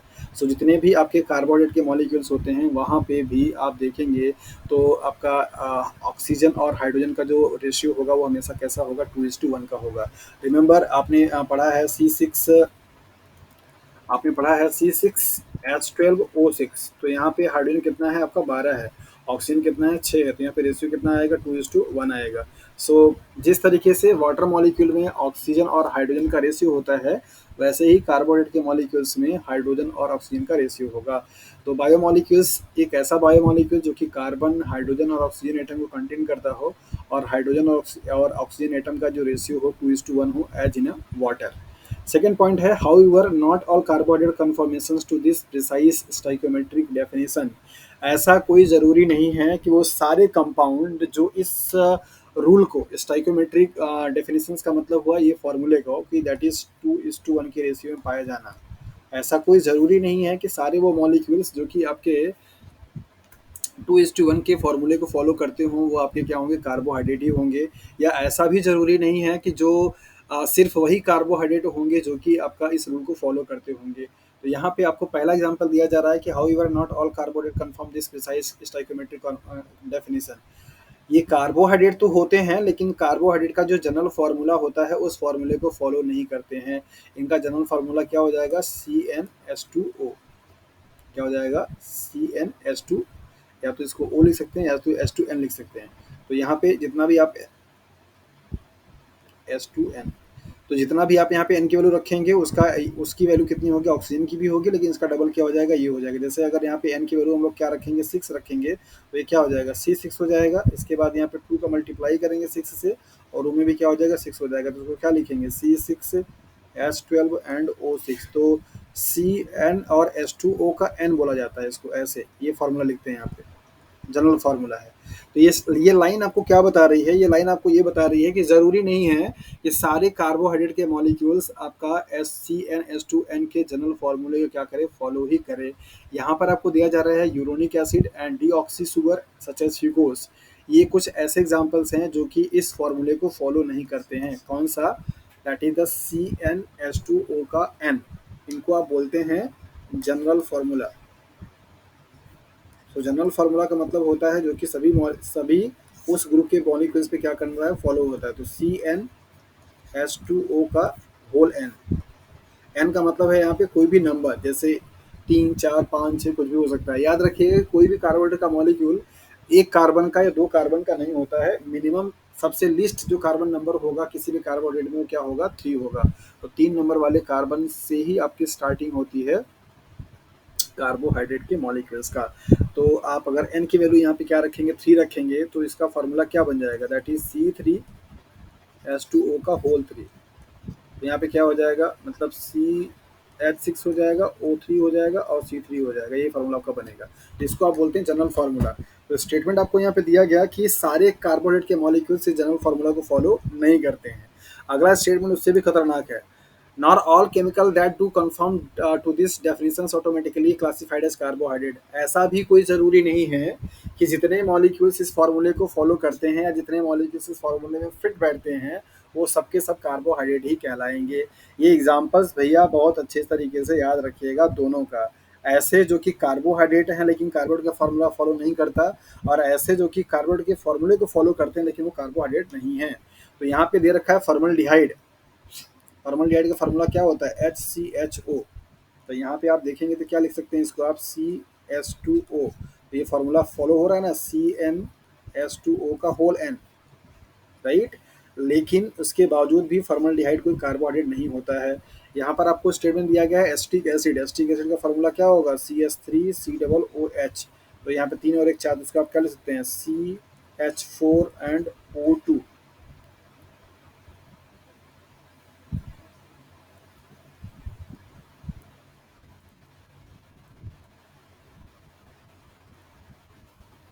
लिख सकते हैं दैट इज CH3COOH। तो यहाँ पे 2 कार्बन हो जाएगा तो उसको आप लिख सकते हैं C2। 3 और 4 यहाँ पे क्या लिख सकते हैं, H4। और यहाँ पे 2 ऑक्सीजन मीन्स O2। ये भी इस फॉर्मूले को फॉलो करता है लेकिन ये कार्बोहाइड्रेट नहीं होता है। तो लाइन आपको यहाँ पे क्या देखने को मिला, पहला ये बताया कि कार्बोहाइड्रेट एक ऐसा बायोमॉलिक्यूल है जो कि कार्बन हाइड्रोजन ऑक्सीजन से मिलकर के बना है। दूसरा, उनमें हाइड्रोजन और ऑक्सीजन का रेशियो जो होगा वो कैसा होगा, 2:1 का होगा, जिनके बेसिस पे आपको जनरल फार्मूला ये बताया गया। इसके बाद ये वाली पॉइंट आपको बताती है कि ऐसा जरूरी नहीं है कि सारे के सारे कार्बोहाइड्रेट के मॉलिक्यूल्स इस फॉर्मूले को फॉलो करें। ना फॉलो करने वाले भी कार्बोहाइड्रेट हो सकते हैं, जैसे uronic acid, deoxy sugar such as fucose. तीसरा लाइन आपको ये बता रहा है कि ऐसा कोई ज़रूरी नहीं है कि जितने सारे कंपाउंड्स या मॉलिक्यूल्स इस फॉर्मूले में फिट बैठेंगे, फॉलो करेंगे, वो सबके सब आपके कार्बोहाइड्रेट ही होंगे। ऐसा ज़रूरी नहीं है। फॉर्मल्डिहाइड और एस्टिक एसिड आपको यहाँ पे एग्जांपल दिया गया है। Now classification of carbohydrate. Carbohydrate का क्लासिफिकेशन बेसिकली उनके हाइड्रोलिसिस प्रोडक्ट के बेसिस पे क्या किया गया है। हाइड्रोलिसिस का मतलब हुआ जब उनको वाटर में डुबो डुबो के मारा जाए तो जितने भी मॉलिक्यूल्स वहाँ से निकलेंगे उनको आप बोलते हैं हाइड्रोलिसिस प्रोडक्ट। मोनोसेकेराइड का मतलब ये हुआ कि ऐसा कार्बोहाइड्रेट जिनका हाइड्रोलिसिस करने पर कोई प्रोडक्ट ना बने, ऑलरेडी वो हाइड्रोलाइज फॉर्म में है, मोनोमर के फॉर्म में है। मतलब जो सिर्फ एक सिंगल मर से मिलकर के बना हुआ है, एक सिंगल मॉलिक्यूल से मिलकर के बना हुआ कार्बोहाइड्रेट का, उसको आप बोलते हैं that is the monosaccharide. Saccharide का मतलब होता है सुगर या मीठा, मोनो का मतलब होता है single, one sugar molecule. Disaccharide का मतलब होता है कि जब इन कार्बोहाइड्रेट के मॉलिक्यूल्स को वाटर के प्रेजेंस में क्या किया जाता है, रिएक्शंस कराया जाता है, तो वहाँ पे 2 मॉलिक्यूल्स ऑफ मोनोसेकेराइड क्या करते हैं, फॉर्म होते हैं। सो ऐसे मॉलिक्यूल्स को आप डाइसेकेराइड के नाम से जानते हैं। ओलिगोसेकेराइड जिनका नंबर 2 to 10 के बीच में हो, मतलब 3 4 5 6 7 8 9 10 इनमें से कोई सा भी नंबर हो, मतलब ऐसे कार्बोहाइड्रेट के मॉलिक्यूल जिनको कि क्या किया जाए, वाटर में डिजोल्व किया जाए। और डिजोल्व होने के बाद जैसे मान लीजिए अगर आपका ये क्या है, डाइस ओलिगोसेकेराइड है, राइट। इसको क्या किया गया, वाटर में डिजोल्व किया गया, तो यहाँ पे ऐसे इस तरीके से क्या बन जाए, ऐसे बन जाए, ये मोनोसेकेराइड्स है, तो इनको आप क्या बोलेंगे, ओलिगोसेकेराइड। और अगर मान लीजिए ये कोई आपका डाइसेकेराइड था और इसको वाटर में क्या किया गया, डिजोल्व किया गया, तो यहाँ पे सिर्फ और सिर्फ क्या बने, 2 मॉलिक्यूल्स बन जाए, उसको आप क्या बोलेंगे, that is the disaccharide. Monosaccharide का कोई हाइड्रोलिसिस नहीं होगा क्योंकि ये ऑलरेडी क्या है, मोनोसेकेराइड की फॉर्म में होते हैं। पॉलीसेकेराइड का मतलब होता है कि जहाँ पे ऐसे कार्बोनेट के मॉलिक्यूल जिनको कि वाटर के साथ में रिएक्शंस कराया जाए, हाइड्रोलिसिस कराया जाए, तो वहाँ पे आपका 10 से क्या हो, ज़्यादा हो, और लगभग 500, 600, 1000, 2000 जो भी कुछ मोनोमर आपके बन सकते हैं। अगर इतना हाइड्रोलिसिस प्रोडक्ट बनता है तो उसको आप पॉलीसेकेराइड के नाम से जानते हैं। So on the basis of a hydrolysis product of a carbohydrate can be divided into four classes: monosaccharide having no hydrolysis product, disaccharide having two monosaccharides for hydrolysis product, and oligosaccharides having 2 to 10 monosaccharide hydrolysis product, and polysaccharides having more than 10 to thousands number of monosaccharide hydrolysis product. So now come to the next monosaccharide के example आपके क्या है, that is the glucose, fructose, galactose. Disaccharide के example क्या है, sucrose, lactose, maltose. Oligosaccharide के examples क्या है, वेरी वेरी इंपॉर्टेंट, कभी कभी पूछा जाता है, रेफिनोज एंड स्टाइकोस। ये आपके एग्जांपल्स हैं ओलिगोसेक्राइड्स के। और पॉलीसेक्राइड के स्टार्च हैं ग्लाइकोजन और सेलुलोज। स्टार्च कहाँ पाया जाता है, एनिमल में या प्लांट में?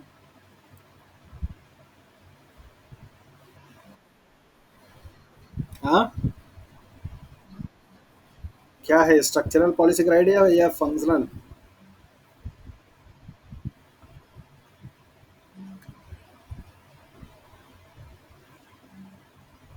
Starch basically reserve food material माना जाता है प्लांट का। ग्लाइकोजन, हाँ वही, स्टोरेज एंड स्ट्रक्चरल। स्टोर जो होगा वही फंक्शन करेगा। ये ग्लाइकोजन क्या है,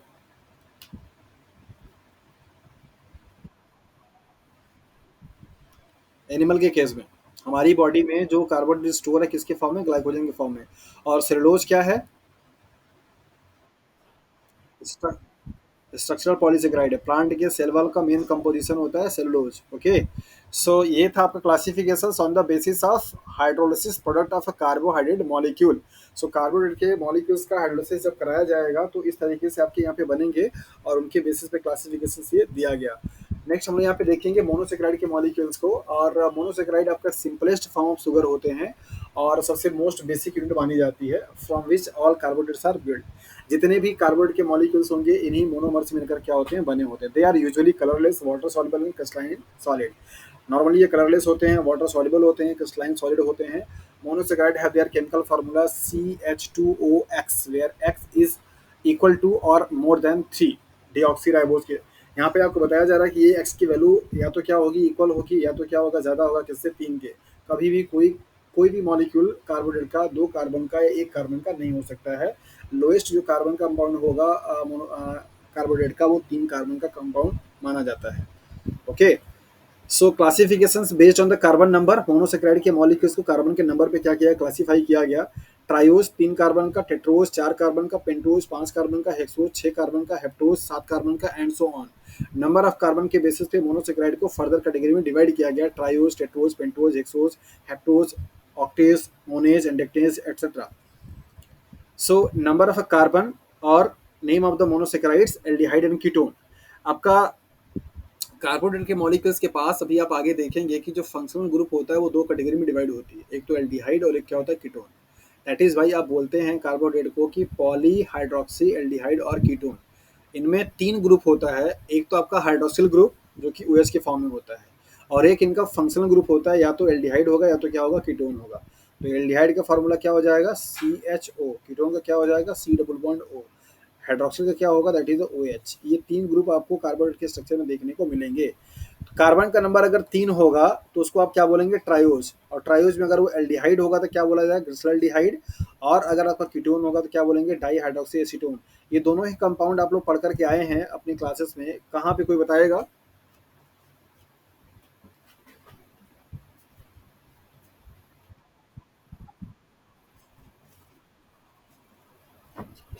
ओके, और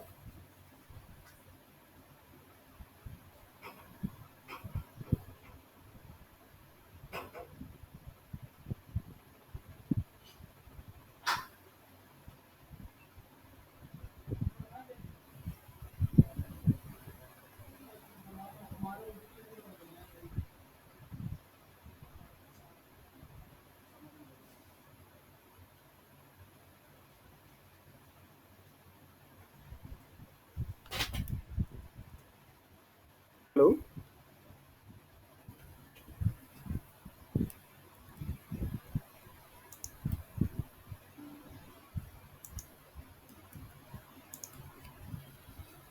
ओके, ये कंपाउंड आप लोगों ने देखा हुआ है जब आप पढ़ते हैं दैट इज द ग्लाइकोलाइसिस, तो वहाँ पे ग्लाइकोलाइसिस में आपको पढ़ाया जाता है ये बाई प्रोडक्ट बनते हैं आपके 3 कार्बन वाले ग्लिसरॉल्डिहाइड भी, डाइहाइड्रोक्सी भी। 4 कार्बन का कोई अगर मोनोसेक्राइड होगा तो उसका नाम बोला जाएगा टेट्रोज, और अगर वो एल्डिहाइड ग्रुप कंटेन किया होगा तो उसको बोलेंगे इरेथ्रोज, जो कि आपके आरबीसी में पाया जाता है, और इसको बोलेंगे इरेथ्रोलोज। राइट, ये नाम में डिफरेंसेस है, कीटोज होगा तो लोज लग जाएगा, और एल्डोज होगा तो ये इस तरीके से। तो erythrose for the aldehyde containing, erythrulose for the ketone containing. 5 carbon का होगा तो पेंटोज बोला जाएगा, और एल्डिहाइड होगा तो राइबोज, और कीटोज होगा तो राइबोलोज बोला जाएगा। 6 कार्बन का अगर होगा तो हेक्सोज, मीन्स 6 कार्बन का, इसको बोलेंगे एग्जाम्पल क्या होगा एल्डिहाइड वाला, ग्लूकोज और फ्रक्टोज। कभी कभी आपसे एग्जाम्पल में पूछा जाता है कि ग्लूकोज और फ्रक्टोज का दोनों का ही फार्मूला आपका C6H12O6 होता है, तो इनमें डिफरेंसेस क्या है, कैसे आपस में डिफर हैं, तो आपको बताना होता है कि फ्रक्टोज आपका क्या है, कीटोन कंटेनिंग कंपाउंड होता है, जबकि ग्लूकोज क्या है आपका, एल्डिहाइड कंटेनिंग क्या होता है, कंपाउंड माना जाता है। ओके, और नेक्स्ट आपका है that is the heptose, 7 carbon वाला, और 7 कार्बन का अगर आपका एल्डिहाइड ग्रुप कंटेनिंग हुआ तो ग्लूको हेप्टोज बोला जाएगा, और इसको सीडो हेप्टोज के नाम से, हेप्टोज के नाम से जाना जाता है। ये एग्जाम्पल्स आपके दिमाग में रहना चाहिए, क्योंकि एग्जाम्पल्स आपसे पूछे जा सकते हैं कि कौन से कार्बन का एग्जाम्पल है। जैसे सपोज आपको पूछ दिया जाए क्या कीटोन कार्बोनेट मॉलिक्यूल्स, मतलब carbonate molecules having ketone functional group number 4, तो उसको आप क्या बोलेंगे, तो ये एग्जाम्पल आपको यहाँ पे याद रहना चाहिए, 5 इसका याद रहना चाहिए। ये टेबल आपके लिए काफ़ी इंपॉर्टेंट है आपके एग्जाम के पॉइंट ऑफ व्यू से। नेक्स्ट है classification based on the functional group. Functional group के बेसिस पे कार्बोहाइड्रेट के, मोनोसेक्राइड के मॉलिक्यूल्स को यहाँ पे 2 कैटेगरी में डिवाइड किया जा रहा है, that is the aldose and ketose. Aldose का मतलब हुआ एल्डिहाइड ग्रुप, कीटोज का मतलब हुआ कीटोन ग्रुप। ओके, सो अगर एल्डिहाइड ग्रुप कंटेन करेगा तो उसको आप क्या बोलेंगे, दैट इज एल्डोज बोलेंगे। कीटोन ग्रुप करेगा तो क्या बोलेंगे, कीटोज बोलेंगे। स्ट्रक्चर ऑफ अ मोनोसेक्राइड, आपका स्ट्रक्चर यहाँ पे देखेंगे तो ओपन चैन के फॉर्म में आ सकता है और साइक्लिक फॉर्म में भी आ सकता है। ओपन चैन होगा तो उसे फिशर प्रोजेक्शन बोलते हैं, और साइक्लिक फॉर्म में होगा तो हावर्थ प्रोजेक्शन के नाम से जाना जाता है। इस केस में आपको यहाँ पे ये एल्डिहाइड ग्रुप दिखाई दे रहा है आपका, 1 कार्बन, फिर इसके बाद 2 कार्बन, फिर इसके बाद 3 कार्बन, फिर 4 कार्बन, फिर 5 कार्बन, फिर 6 कार्बन। ओके, तो यहाँ पे आपको देखिए ये मोर देन 1 हाइड्रोक्सिल ग्रुप आपको दिखाई दे रहे हैं, इसलिए इसको बोला जाता है पॉलीहाइड्रोक्सी एल्डिहाइड, और कीटोन ग्रुप को बोलते हैं आप कार्बोहाइड्रेट।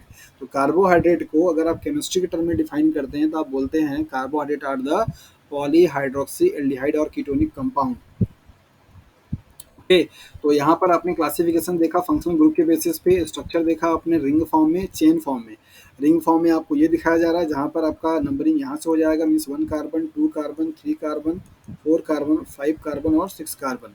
ओके, ये वाला कार्बन का ये दिखाया जा रहा है आपको। सो नेक्स्ट है आपका कॉन्फ़िगरेशन ऑफ मोनोसेक्राइड मॉलिक्यूल्स। कौन कौन से कॉन्फ़िगरेशन हो गए, डी फॉर्म और एल फॉर्म, ये बड़ा ही इंपॉर्टेंट फॉर्म होता है आपका। डी फॉर्म और एल फॉर्म आपका दिखाया जा रहा है एग्जाम्पल में। ग्लिसरॉल्डिहाइड मीन्स थर्ड वाले कार्बन को लेकर के नीचे से, मतलब कि ये अभी आपके यहाँ पे 3 कार्बन, इसलिए आपको लग रहा होगा कि यहाँ ऊपर से जाए या नीचे से जाए, लेकिन नीचे वाला जो कार्बन होगा उसके जस्ट ऊपर वाला जो कार्बन होगा, मीन्स नीचे से दूसरा वाला कार्बन, उस पर अगर आपका जो एल्डिहाइड, मतलब जो functional group means hydroxyl group होगा ओ एच वाला, अगर वो आपका राइट हैंड साइड में पाया जाएगा तो आप क्या बोलेंगे, that is the D form, और अगर लेफ्ट हैंड साइड में पाया जाएगा तो आप क्या बोलेंगे, that is the L form के नाम से जाना जाता है। अब जैसे यहाँ पे आपका ये स्टैंडर्ड फार्मूला है दिखाने के लिए, अब कार्बोहाइड्रेट की बारी आ रही है। तो कार्बोहाइड्रेट का देखिए फंक्शनल ग्रुप ये है, तो नंबरिंग कहाँ से होगी, 1 2 3 4 5 6। आपको ध्यान किस पे देना है, नीचे से दूसरा, पहला आपका ये और दूसरा ये। दूसरे वाले कार्बन पे अगर आपका hydroxyl group right hand side में होगा तो आपका डी फॉर्म कहलाएगा, लेफ्ट हैंड साइड में होगा तो आपका एल फॉर्म कहलाता है। सो डी एंड एल जो कॉन्फ़िगरेशन है वो मोनोसेक्राइड मॉलिक्यूल्स का, वो आपको कभी कभी बनाने के लिए आता है और बताने के लिए भी आता है कि इसमें से कौन सा डी और कौन सा एल है। याद रखिएगा ये डी और एल का जो कॉन्फ़िगरेशन है वो नीचे से सेकंड वाले कार्बन के रेफरेंस में लिया जाता है। सेकंड वाला कार्बन अगर आपका राइट हैंड साइड में होगा तो D form, left hand side में होगा तो एल फॉर्म माना जाएगा। इसके बाद है अल्फा एंड बीटा कॉन्फ़िगरेशन, जिसको कि आप एनोमर के नाम से जानते हैं। फर्स्ट कार्बन पे अगर आपका जो हाइड्रोक्सिल ग्रुप होता है वो अगर नीचे की तरफ होगा तो उसे आप क्या बोलेंगे, दैट इज द अल्फा, और अगर ऊपर की तरफ होगा तो उसे क्या बोलेंगे, दैट इज द बीटा। ये सिंपल सा कॉन्फ़िगरेशन है, और इस कार्बन को आप बेसिकली अल्फा कार्बन के नाम से जानते हैं या एनोमेरिक कार्बन के नाम से जानते हैं। क्या बोलते हैं, एनोमेरिक कार्बन। और ये दोनों आपस में क्या है, दैट इज द एनोमर्स होते हैं। क्या होते हैं? Anomers. So anomers can be defined as what, that is carbon number first पे जो हाइड्रोक्सिल ग्रुप का ओरिएंटेशन है उनके बेसिस पे डिफरेंसेस होता है एनोमर कंपाउंड में। तो एनोमर्स वो होते हैं जो कि फर्स्ट कार्बन पे, एनोमेरिक कार्बन पे जिनका ओरिएंटेशन क्या हो, डिफर हो, चेंजेज हो। ऐसे बाकी सब जगह सेम होगा, कहीं कोई दिक्कत नहीं, सेकेंड थर्ड फोर्थ फिफ्थ पे सब वैसे ही होगा। तो सिर्फ फर्स्ट कार्बन पे क्या होगा, चेंजेज होगा, जिसको क्या आप एनोमेरिक कार्बन बोलते हैं। तो ऐसे कॉन्फ़िगरेशंस को अल्फा और बीटा के नाम से जाना जाता है। तो कभी कभी आपको आता है जैसे बीटा वन फोल्ड लिंकेज होता है, कभी कभी आपको आता है कि अल्फा वन फोल्ड लिंकेज होता है। तो उसका मतलब यही है कि अगर अल्फा होगा तो नीचे की तरफ होगा, बीटा होगा तो ऊपर की तरफ होगा। अगला टर्म है दैट इज द ईपीमर्स। ईपीमर्स वो होते हैं जो कि बेसिकली फर्स्ट कार्बन को छोड़ करके बाकी किसी भी कार्बन पे अगर हाइड्रोक्सिल ग्रुप का क्या हो, ओरिएंटेशन अगर चेंज हो, तो उसको आप बोलते हैं दैट इज द ईपीमर के नाम से जाना जाता है। जैसे D glucose and D galactose carbon number 4 पे, 1 2 3 4 फोर्थ नंबर ऑफ कार्बन पे आपका यहाँ पे हाइड्रोक्सिल ग्रुप का ओरिएंटेशन क्या है, चेंज होता है। सो दैट इज वाई आप इसको क्या बोलते हैं, epimers. So epimers are those isomeric compounds having hydroxyl group orientations differ other than anomeric carbon। Anomeric carbon के अलावा के को छोड़ करके किसी भी कार्बन पे अगर हाइड्रोक्सिल ग्रुप का ओरिएंटेशन क्या होता है, चेंज होता है, तो उसको बेसिकली आप ईपीमर के नाम से जानते हैं। एनोमर्स को वो बोलते हैं जो कि एनोमेरिक कार्बन पे क्या हो, ओरिएंटेशन चेंज होता है। तो D glucose and D galactose क्या है, ईपीमर्स हैं। अल्फा और बीटा ग्लूकोज क्या है, आपके एनोमर्स होते हैं। क्लियर है जी? नेक्स्ट है cyclic form of monosaccharide. Cyclic form में आपको यहाँ पे दिखाया जा रहा है कि एसिटल मतलब एल्डिहाइड ग्रुप जब आपका क्या करेगा, अल्कोहल से रिएक्ट करता है मीन्स OH वाले से, तो क्या बनाता है, हेमी एसिटल बनाता है। एल्डिहाइड प्लस अल्कोहल क्या बनाएगा, हेमी एसिटल। और जब कीटोन आपका क्या करेगा, अल्कोहल से रिएक्ट करेगा, तो क्या बनाएगा, हेमी केटल। तो बोल सकते हैं कि जो ग्लूकोज है वो एग्जाम्पल किसका है भैया, हेमी एसिटल का। और जो फ्रक्टोज है वो एग्जाम्पल किसका है, हेमी केटल का। So when ever ketone group of aldehyde मतलब कीटोन ग्रुप अल्कोहल से रिएक्ट करेगा तो बेसिकली क्या बनाएगा, हेमी केटल। और एल्डिहाइड ग्रुप रिएक्ट करेगा तो क्या बनाएगा, हेमी एसिटल। सो यहाँ पर आपको एग्जांपल दिया जा रहा है कि जब आपका डी ग्लूकोपायरेनोज, साइक्लिक फॉर्म में दो फॉर्म होते हैं, पायरानोज और फिरानोज। पायरानोज जो होता है वो बेसिकली आपका क्या है, 6 मेंबर्ड रिंग होता है। कैसा होता है, 6 मेंबर्ड। यहाँ पे देखिए 1 2 3 नंबरिंग कार्बन के यहाँ से करेंगे आप, 1 carbon, 2 carbon, 3 carbon, 4 carbon, 5 carbon. 6 membered ring having 5 carbon is known as the pyranose या पायरॉन, उसको बोलते हैं पायरानोज। 5 मेंबर्ड रिंग होगा लेकिन कार्बन कितना होगा, 4 होगा, 1 2 3 4। ठीक है। तो 5 मेंबर्ड रिंग को फ्यूरॉन बोलते हैं और 6 मेंबर्ड रिंग को पायरॉन पायरॉन बोलते हैं। तो पायरॉन को बेसिकली आप जैसे यहाँ पे दिखाई दे रहा है, ये आपको जो ग्लूकोज है इसको ग्लूको पायरानोज के नाम से जानते हैं। जबकि फ्रक्टोज को आप क्या बोलते हैं, फ्रक्टोफ्यूरानोज के नाम से जानते हैं। यहाँ पर आपको पहला कार्बन, दूसरा कार्बन, तीसरा कार्बन, चौथा कार्बन, पांचवा कार्बन, छठवां कार्बन, ये स्ट्रक्चर आपने देखा है फ्रक्टोज के केस का, मतलब फ्रक्टोज है। और ये स्ट्रक्चर किसका, दैट इज द ग्लूकोज का है। तो ग्लूकोज एग्जाम्पल किसका है, दैट इज द पायरॉन का। और फ्रक्टोज एग्जाम्पल किसका, दैट इज द फ्यूरॉन का। तो कभी कभी आपसे ये पूछा जाता है फ्यूरॉन और पायरॉन का क्या कॉन्सेप्ट होता है। तो यहाँ पर आपको फ्यूरॉन और ये ऑर्गेनिक कंपाउंड्स होते हैं, उनका स्ट्रक्चर आपको यहाँ पे दिया गया है। और उनमें एक यहाँ पे याद रखिएगा, ये 6 मेंबर्ड और 5 कार्बन कंपाउंड है। कभी से गलती से भी इसको 6 मेंबर 6 कार्बन मत कर दीजिएगा, क्योंकि ये मैचिंग कराने के लिए आता है। 6 यहाँ पे मेंबर हैं, एक ऑक्सीजन है, 5 कार्बन है। यहाँ पे 5 मेंबर है जिनमें एक ऑक्सीजन है, 4 क्या है, कार्बन है। तो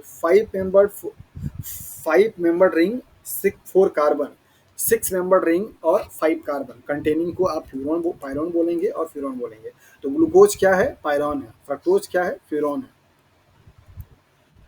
यहाँ पे आपको दिया जा रहा है कि लीनियर फॉर्म से साइक्लिक फॉर्म में कन्वर्जन कैसे होगा ग्लूकोज के मॉलिक्यूल्स का। तो लीनियर फॉर्म आपको यहाँ पे दिखाया जा रहा है ग्लूकोज का, 1 carbon, 2 carbon, 3 carbon, 4 carbon, 5 carbon, 6 carbon.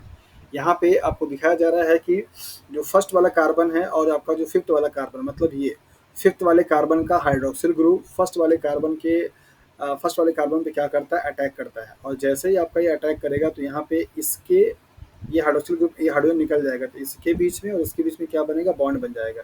यही बॉन्ड आपको ये दिखाई दे रहा है और इसका ये OH यहाँ जाएगा, राइट, इस तरीके से।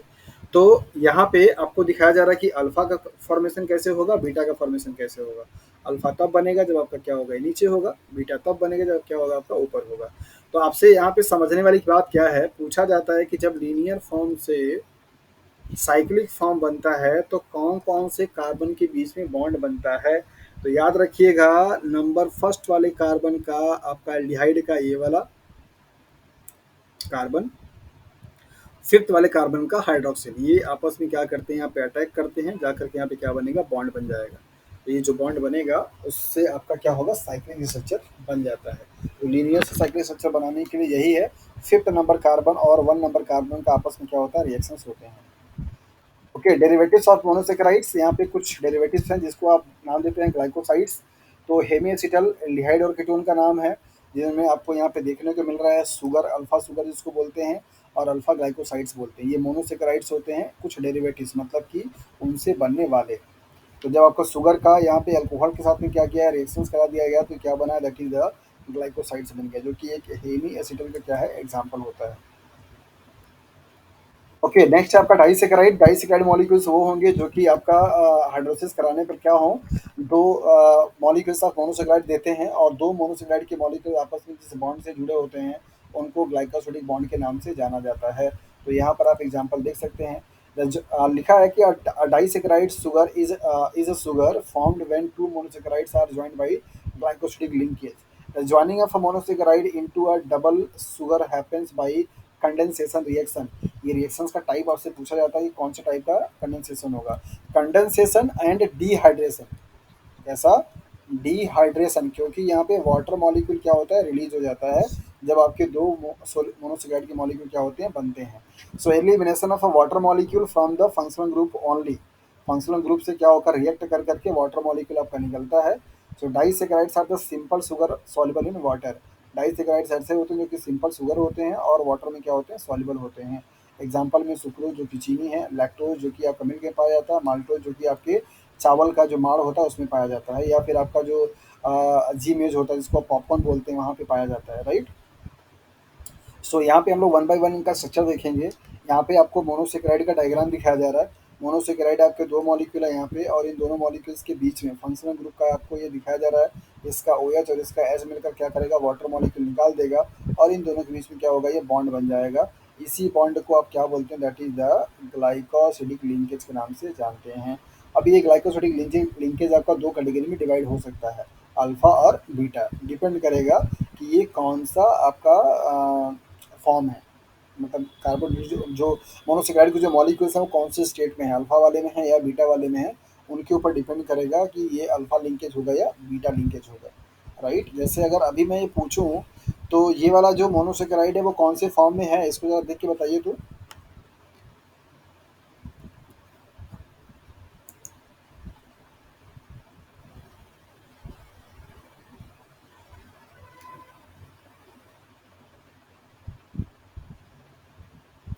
अरे बताइए जल्दी, फटाफट बताइए।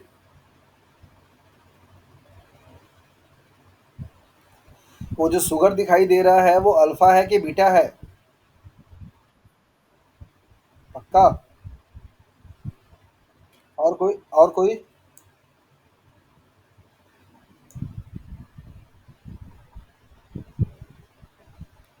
अरे कैसे कोई आंसर नहीं दे रहा है, गलत बात है ये तो। अरे डेफिनेटली यहाँ पे अल्फा ही है, क्योंकि ये नीचे की तरफ है तो ये अल्फा होगा, और ये ऊपर की तरफ होगा तो ये बीटा होगा, राइट। तो आपको ये समझना पड़ेगा कॉन्फ़िगरेशन जो मैंने आपको पीछे की तरफ पढ़ाया है।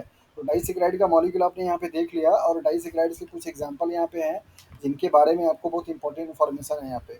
सुक्रोज, जिसको कि आप table sugar, cane sugar, beet sugar और सेकेराइड सेक्रोज के नाम से जानते हैं। कई बार एग्जाम में आपसे पूछा जा चुका है, टेबल शुगर को किसको बोलते हैं, केन शुगर किसको बोलते हैं, बीट शुगर को किसको बोलते हैं, सोर्सेज के नाम पे बताया गया। और ये आपका जो सुक्रोज होगा उसमें जो मोनोसेकेराइड क्या होंगे, आपका ग्लूकोज होगा, फ्रक्टोज होगा।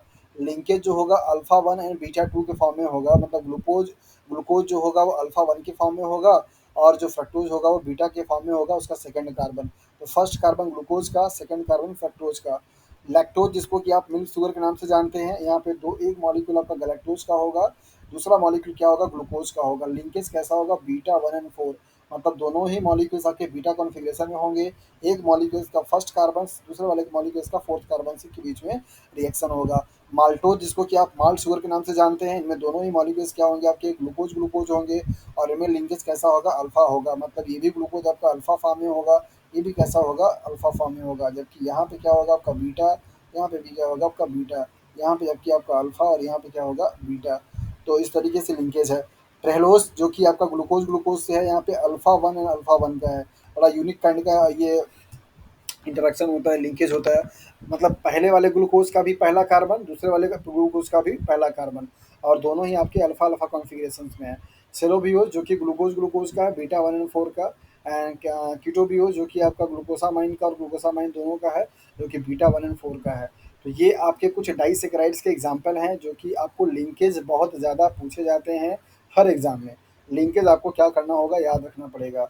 इसके बाद है sucrose, it is an non reducing sugar. Reducing और नॉन रिड्यूसिंग शुगर का कॉन्सेप्ट क्या है, पहले आप उसको समझ लीजिए। रिड्यूसिंग शुगर वो होते हैं जो कि बेसिकली क्या हो कि कोई भी reagent like as a Fehling solutions डाला जाए या टॉलन रिएजेंट डाला जाए, अगर उसमें क्या हो सके, रिड्यूस हो सके, तो उनको आप क्या बोलते हैं, that is the reducing sugar. और जो नहीं हो पाएंगे उनको आप क्या बोलेंगे, that is the non reducing sugar के नाम से जानते हैं।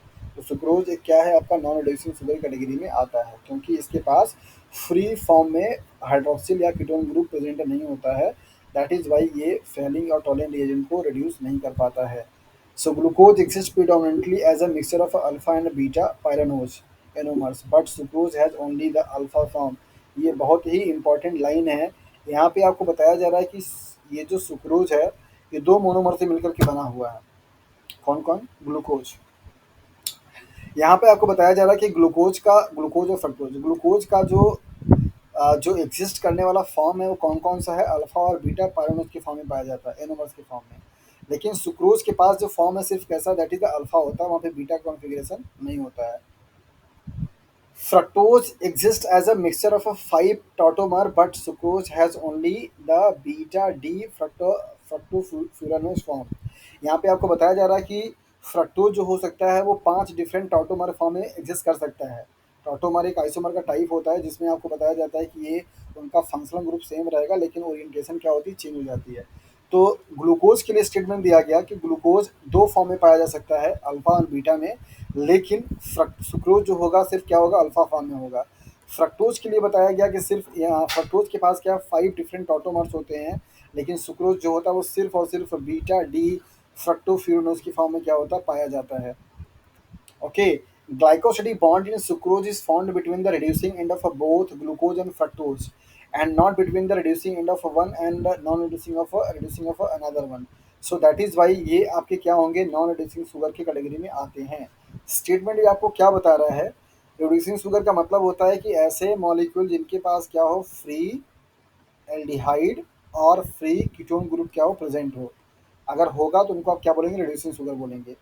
सुक्रोज के केस में दोनों जो आपके मायोटीज हैं, ग्लूकोज और फ्रक्टोज, इनके दोनों ही फंक्शनल ग्रुप क्या करते हैं, आपस में रिएक्ट कर जाते हैं, जिनकी वजह से इनका आपका रिड्यूसिंग एंड जो होती है वो खत्म हो जाती है। दैट इज वाई इनको आप नॉन रिड्यूसिंग शुगर के नाम से जानते हैं। यही स्टेटमेंट आपको यहाँ पे लिखा हुआ है। इन्वर्ट शुगर का मतलब क्या होता है कि जो कॉन्फ़िगरेशंस को उल्टा कर दे। कॉन्फ़िगरेशंस का मतलब क्या, नॉर्मली अगर यहाँ पे देखेंगे तो आपको स्ट्रक्चर यहाँ पे देखने को मिल रहा है ग्लूकोज मॉलिक्यूल्स का, कि ये डी ग्लूकोज के फॉर्म में है और ये बीटा डी फ्रक्टोज के फॉर्म में है। ये अल्फा है और ये क्या है, बीटा है। यहाँ पे लिंकेज आपको दिखाया जा रहा है कि अल्फा 1 एंड बीटा 2। अल्फा 1 किसका, दिस वन, ये अल्फा फॉर्म में है इस वाले कार्बन का, और ये बीटा फॉर्म में है इस वाले कार्बन का। तो अल्फा 1 बीटा 2 मतलब ये वाले से, तो यहाँ पे आपका ये बॉन्ड जो जुड़ा हुआ है, तो आपको यहाँ पे दिखाई दे रहा होगा कि कोई भी ना तो एल्डिहाइड और ना ही कोई कीटोन ग्रुप का कार्बन यहाँ पे फ्री, मतलब ग्रुप फ्री है। दैट इज़ भाई यहाँ पे फेलिंग सॉल्यूशंस का या टॉलिन रिएजेंट का कोई इफेक्ट नहीं पड़ता है, और आप इसको बोलते हैं नॉन रिड्यूसिंग शुगर के नाम से जाना जाता है। और इस लिंकेज को अल्फा 1 बीटा 2 ग्लाइकोसिडिक लिंकेज के नाम से जानते हैं। ठीक है जी। तो सुक्रोज आपका क्या है, एक नॉन रिड्यूसिंग शुगर है। क्यों, क्योंकि इसके पास कोई फ्री एल्डिहाइड या कीटोन ग्रुप नहीं होता है। दैट इज वाई आप इसको बोलते हैं नॉन रिड्यूसिंग शुगर। जितने भी आपके मोनोसेकेराइड्स होते हैं, all monosaccharides and disaccharides, sucrose को छोड़ करके और ट्रेलोज को छोड़ करके, बेसिकली क्या होते हैं, सबके सब आपके रिड्यूसिंग शुगर में ये कैटेगरी में आते हैं। तो एग्जाम्पल कभी कभी आपसे पूछा जाता है कि नॉन रिड्यूसिंग शुगर का एग्जाम्पल क्या है, तो वहाँ पर आप बताएंगे कौन सा, that is sucrose. Sucrose non reducing sugar क्यों है ये भी आपको बताना जरूरी होगा। आपने यहाँ पे जाना है कि इसके पास कोई फ्री एल्डिहाइड या कीटोन ग्रुप नहीं होता। रिड्यूसिंग शुगर को डिफाइन करते हैं कि जब उनको टॉलिन रिएजेंट से या फेलिंग सोल्यूशन से, इन दोनों से क्या किया जाए, ट्रीट कराया जाए, तो वो क्या हो जाए, रिड्यूस हो जाए या उनको ऑक्सीडाइज कर दें, तो उनको आप बोलते हैं that is the reducing sugar. लेकिन ऐसा करने के लिए उनके पास क्या होता है, एल्डिहाइड या कीटोन ग्रुप फ्री फॉर्म में होना चाहिए, क्योंकि ये टॉलिन रिएजेंट और ये फेलिंग सोल्यूशन ये जा करके उनके एल्डिहाइड और कीटोन ग्रुप से रिएक्ट करते हैं। तो चूंकि सुक्रोज के पास कोई भी एल्डिहाइड या कीटोन ग्रुप फ्री नहीं है, दैट इज वाई वो कोई आपका रिड्यूसिंग शुगर कैटेगरी में नहीं आता है। लैक्टोज, लैक्टोज एक क्या है, डाइसेकेराइड मॉलिक्यूल है जो कि डिराइव हो रहा है condensation of galactose and glucose which form beta 1 and 4 glycosidic linkage. Beta 1 and 4 glycosidic linkage होगा और it is a reducing sugar. यहाँ पे आप स्ट्रक्चर देख सकते हैं, ये गैलेक्टोज है बीटा फॉर्म में, यहाँ पे हाइड्रोक्सिल ग्रुप आपको ऊपर दिखाई दे रहा है, ये आपका क्या है, बीटा ग्लूकोज है, हाइड्रोक्सिल ग्रुप ऊपर दिखाई दे रहा है। तो इनका फर्स्ट कार्बन, इनका फोर्थ कार्बन, दोनों के बीच में क्या होगा, यहाँ पे लिंकेज होगा, तो इसको आप बोलते हैं बीटा 1,4 लिंकेज। ये स्ट्रक्चर आपका किसका, दैट इज द लैक्टोज का है। नेक्स्ट है आपका that is the maltose. Maltose जिसको जो कि आपको माल्ट शुगर के नाम से जाना जाता है, सो इसको आप बोलते हैं दैट इज रिड्यूसिंग शुगर। यहाँ पे भी फ्री फॉर्म में पाया जाता है और दो यूनिट से मिलकर के बनेगा, दैट इज अल्फा 1 एंड 4 का यहाँ पे लिंकेज होगा और दोनों यूनिट क्या क्या होंगे, that is the glucose and glucose, alpha and alpha. यहाँ पे भी नीचे, यहाँ पे भी नीचे, तो 1 द फर्स्ट वाले का और 4 मीन्स ये वाले का, यहाँ पे आपका बॉन्ड बनेगा तो उसको आप बोलेंगे अल्फा 1,4 लिंकेज। तो तीन आपको एग्जांपल पढ़ने को मिलता है डाइसेकेराइड में, that is sucrose, maltose and lactose. तो ये तीनों में से ये दोनों आपके क्या है, रिड्यूसिंग शुगर है, ये आपका कैसा है, that is the non reducing sugar के कैटेगरी में आता है। इनकी यूनिट, इनका लिंकेज ये आपको याद रखना जरूरी होगा। ओके, पॉलीसेकेराइड्स के क्लासिफिकेशन देख लेते हैं। यहाँ पे पॉलीसेकेराइड्स मॉलिक्यूल्स वो होते हैं जिनका कि हाइड्रोलिसिस करने पर आपके 10 से ज़्यादा और थाउजेंड्स नंबर ऑफ क्या निकलते हैं, that is the monosaccharide molecule निकलते हैं, तो उनको आप पॉलीसेकेराइड की कैटेगरी में बताते हैं। पॉलीसेकेराइड मॉलिक्यूल्स आपके क्या हो सकते हैं, स्टोरेज हो सकते हैं, स्ट्रक्चरल हो सकते हैं। स्टोरेज का मतलब वो जो कि स्टोर्ड फूड मटेरियल के फॉर्म में पाए जाते हो, लाइक आपका स्टार्च है, ग्लाइकोजन है, गैलेक्टोजन है। और स्ट्रक्चरल का मतलब होता है जो स्ट्रक्चर बनाते हो, लाइक है जो सेलुलोज और काइटिन है। काइटिन आपका क्या है, फंगस का सेल वॉल पाया जाता है और सेलुलोज क्या आपका प्लांट का सेल वॉल पाया जाता है। तो प्लांट के सेल वॉल में और फंगस के सेल वॉल में पाए जाने वाले जो पॉलीसेकेराइड्स हैं उनको आप स्ट्रक्चरल पॉलीसेकेराइड कैटेगरी में जानते हैं। सो पॉलीसेकेराइड आपका दो कैटेगरी में डिवाइड किया गया, होमो polysaccharide and hetero polysaccharide.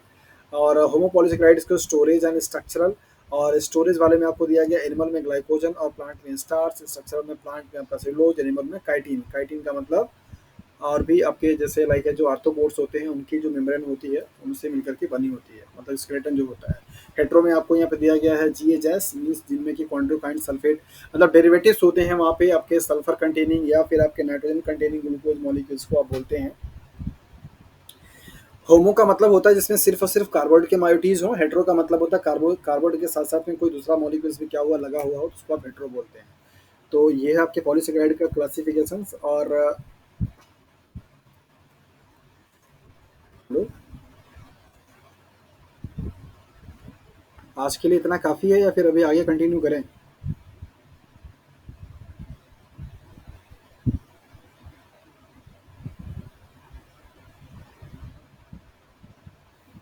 Hello, आवाज़ आ रही है मेरी? चलिए ठीक है, अब पॉलीसेकेराइड्स का जो क्लासिफिकेशन था वो आप लोगों ने पढ़ लिया है। तो कल की क्लास में हम लोग डिस्कस करेंगे पॉलीसेकेराइड्स के जो और भी बाकी मॉलिक्यूल्स लाइक है जैसे सेलुलोज, ग्लाइकोजन और स्टार्च, इनको लेकर के इनके स्ट्रक्चर और इनके फंक्शन और सिग्निफिकेंस को लेकर के बात करेंगे। इसके बाद हमारा दूसरा टॉपिक क्या होगा, स्टार्ट होगा। सो आज की क्लास में बेसिकली आप लोगों ने देखा कि वाटर मॉलिक्यूल का सिग्निफिकेंस क्या है, as well as water molecules की प्रॉपर्टीज़ क्या होती हैं, किस तरीके से वो प्योर आपका पूरा वाटर होता है और आपका यूनिवर्सल सॉल्वेंट का काम करता है, एज वेल एज उसके पास कौन कौन सी ऐसी प्रॉपर्टी है जिनकी वजह से वो यूनिवर्सल सॉल्वेंट के रूप में काम करेगा या एक्ट करता है। वाटर क्यों रिक्वायरमेंट है, क्यों ज़रूरी है, ये भी हम लोगों ने डिस्कस किया। इसके साथ में हम लोगों ने डिस्कस किया किसको लेकर के, बायोमोलिक्यूल्स को लेकर के, जहाँ पर आपने डिफरेंट काइंड के बायोमोलिक्यूल्स देखे एज वेल एज उनके वन लाइनर फंक्शंस को भी देखा। और इसके बाद डिटेल में हम लोगों ने स्टडी किया किसको, दैट इज द कार्बोरेट के बारे में। तो कार्बोरेट के बारे में आपने काफ़ी कुछ पढ़ा। बाकी जो रिमेनिंग पार्ट है उसको हम लोग कल के क्लास में डिस्कस करेंगे। ओके।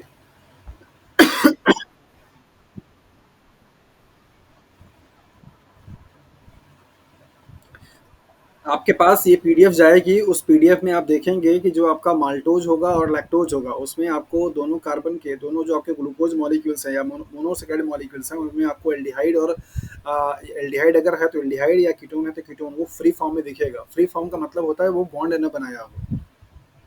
ओके। सुक्रोज में आप देखेंगे कि आपका, हाँ,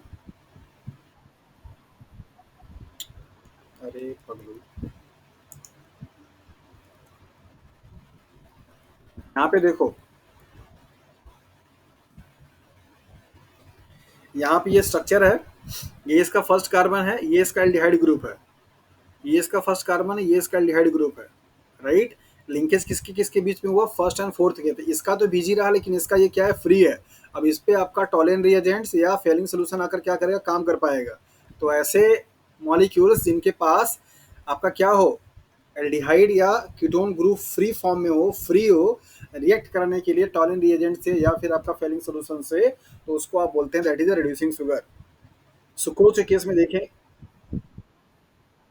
हाँ, कोई एक का भी फ्री रहना चाहिए। वो ये एक्चुअली ये मॉलिक्यूल तो आपका एक कहलाएगा ना, ये सुक्रोज मॉलिक्यूल आपका, ये सॉरी माल्टोज मॉलिक्यूल ये एक है। उसके किसी भी उसके स्ट्रक्चर में कोई भी एक एल्डिहाइड या कीटोन ग्रुप फ्री अगर फॉर्म में पाया जाएगा तो रिड्यूसिंग शुगर कहलाएगा। ठीक है। ओके। ठीक है, फिर बाकी डिस्कस हम लोग कल करेंगे। तब तक के लिए आप लोग अपना अच्छे से ख्याल रखिए, और जो भी चीज़ें आपको बताई जाती हैं उनको रिवीजन भी करते रहिए, और कहीं से अगर मिले तो प्रॉब्लम भी सॉल्व करते रहिए। मैंने पीडीएफ आप लोगों को, हाँ,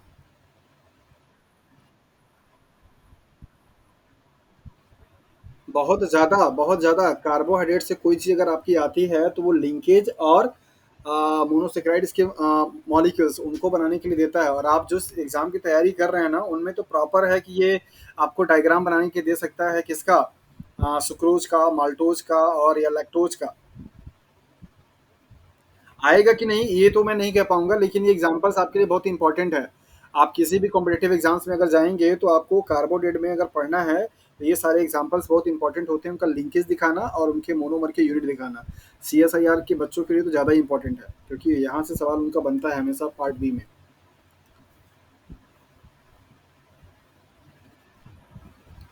ठीक है।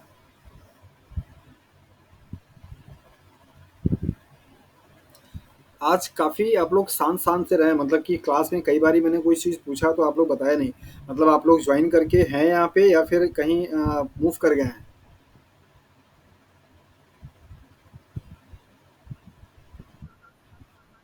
अच्छा, ओके। ठीक है, ठीक है, अच्छा फिर मिलते हैं कल की क्लास में।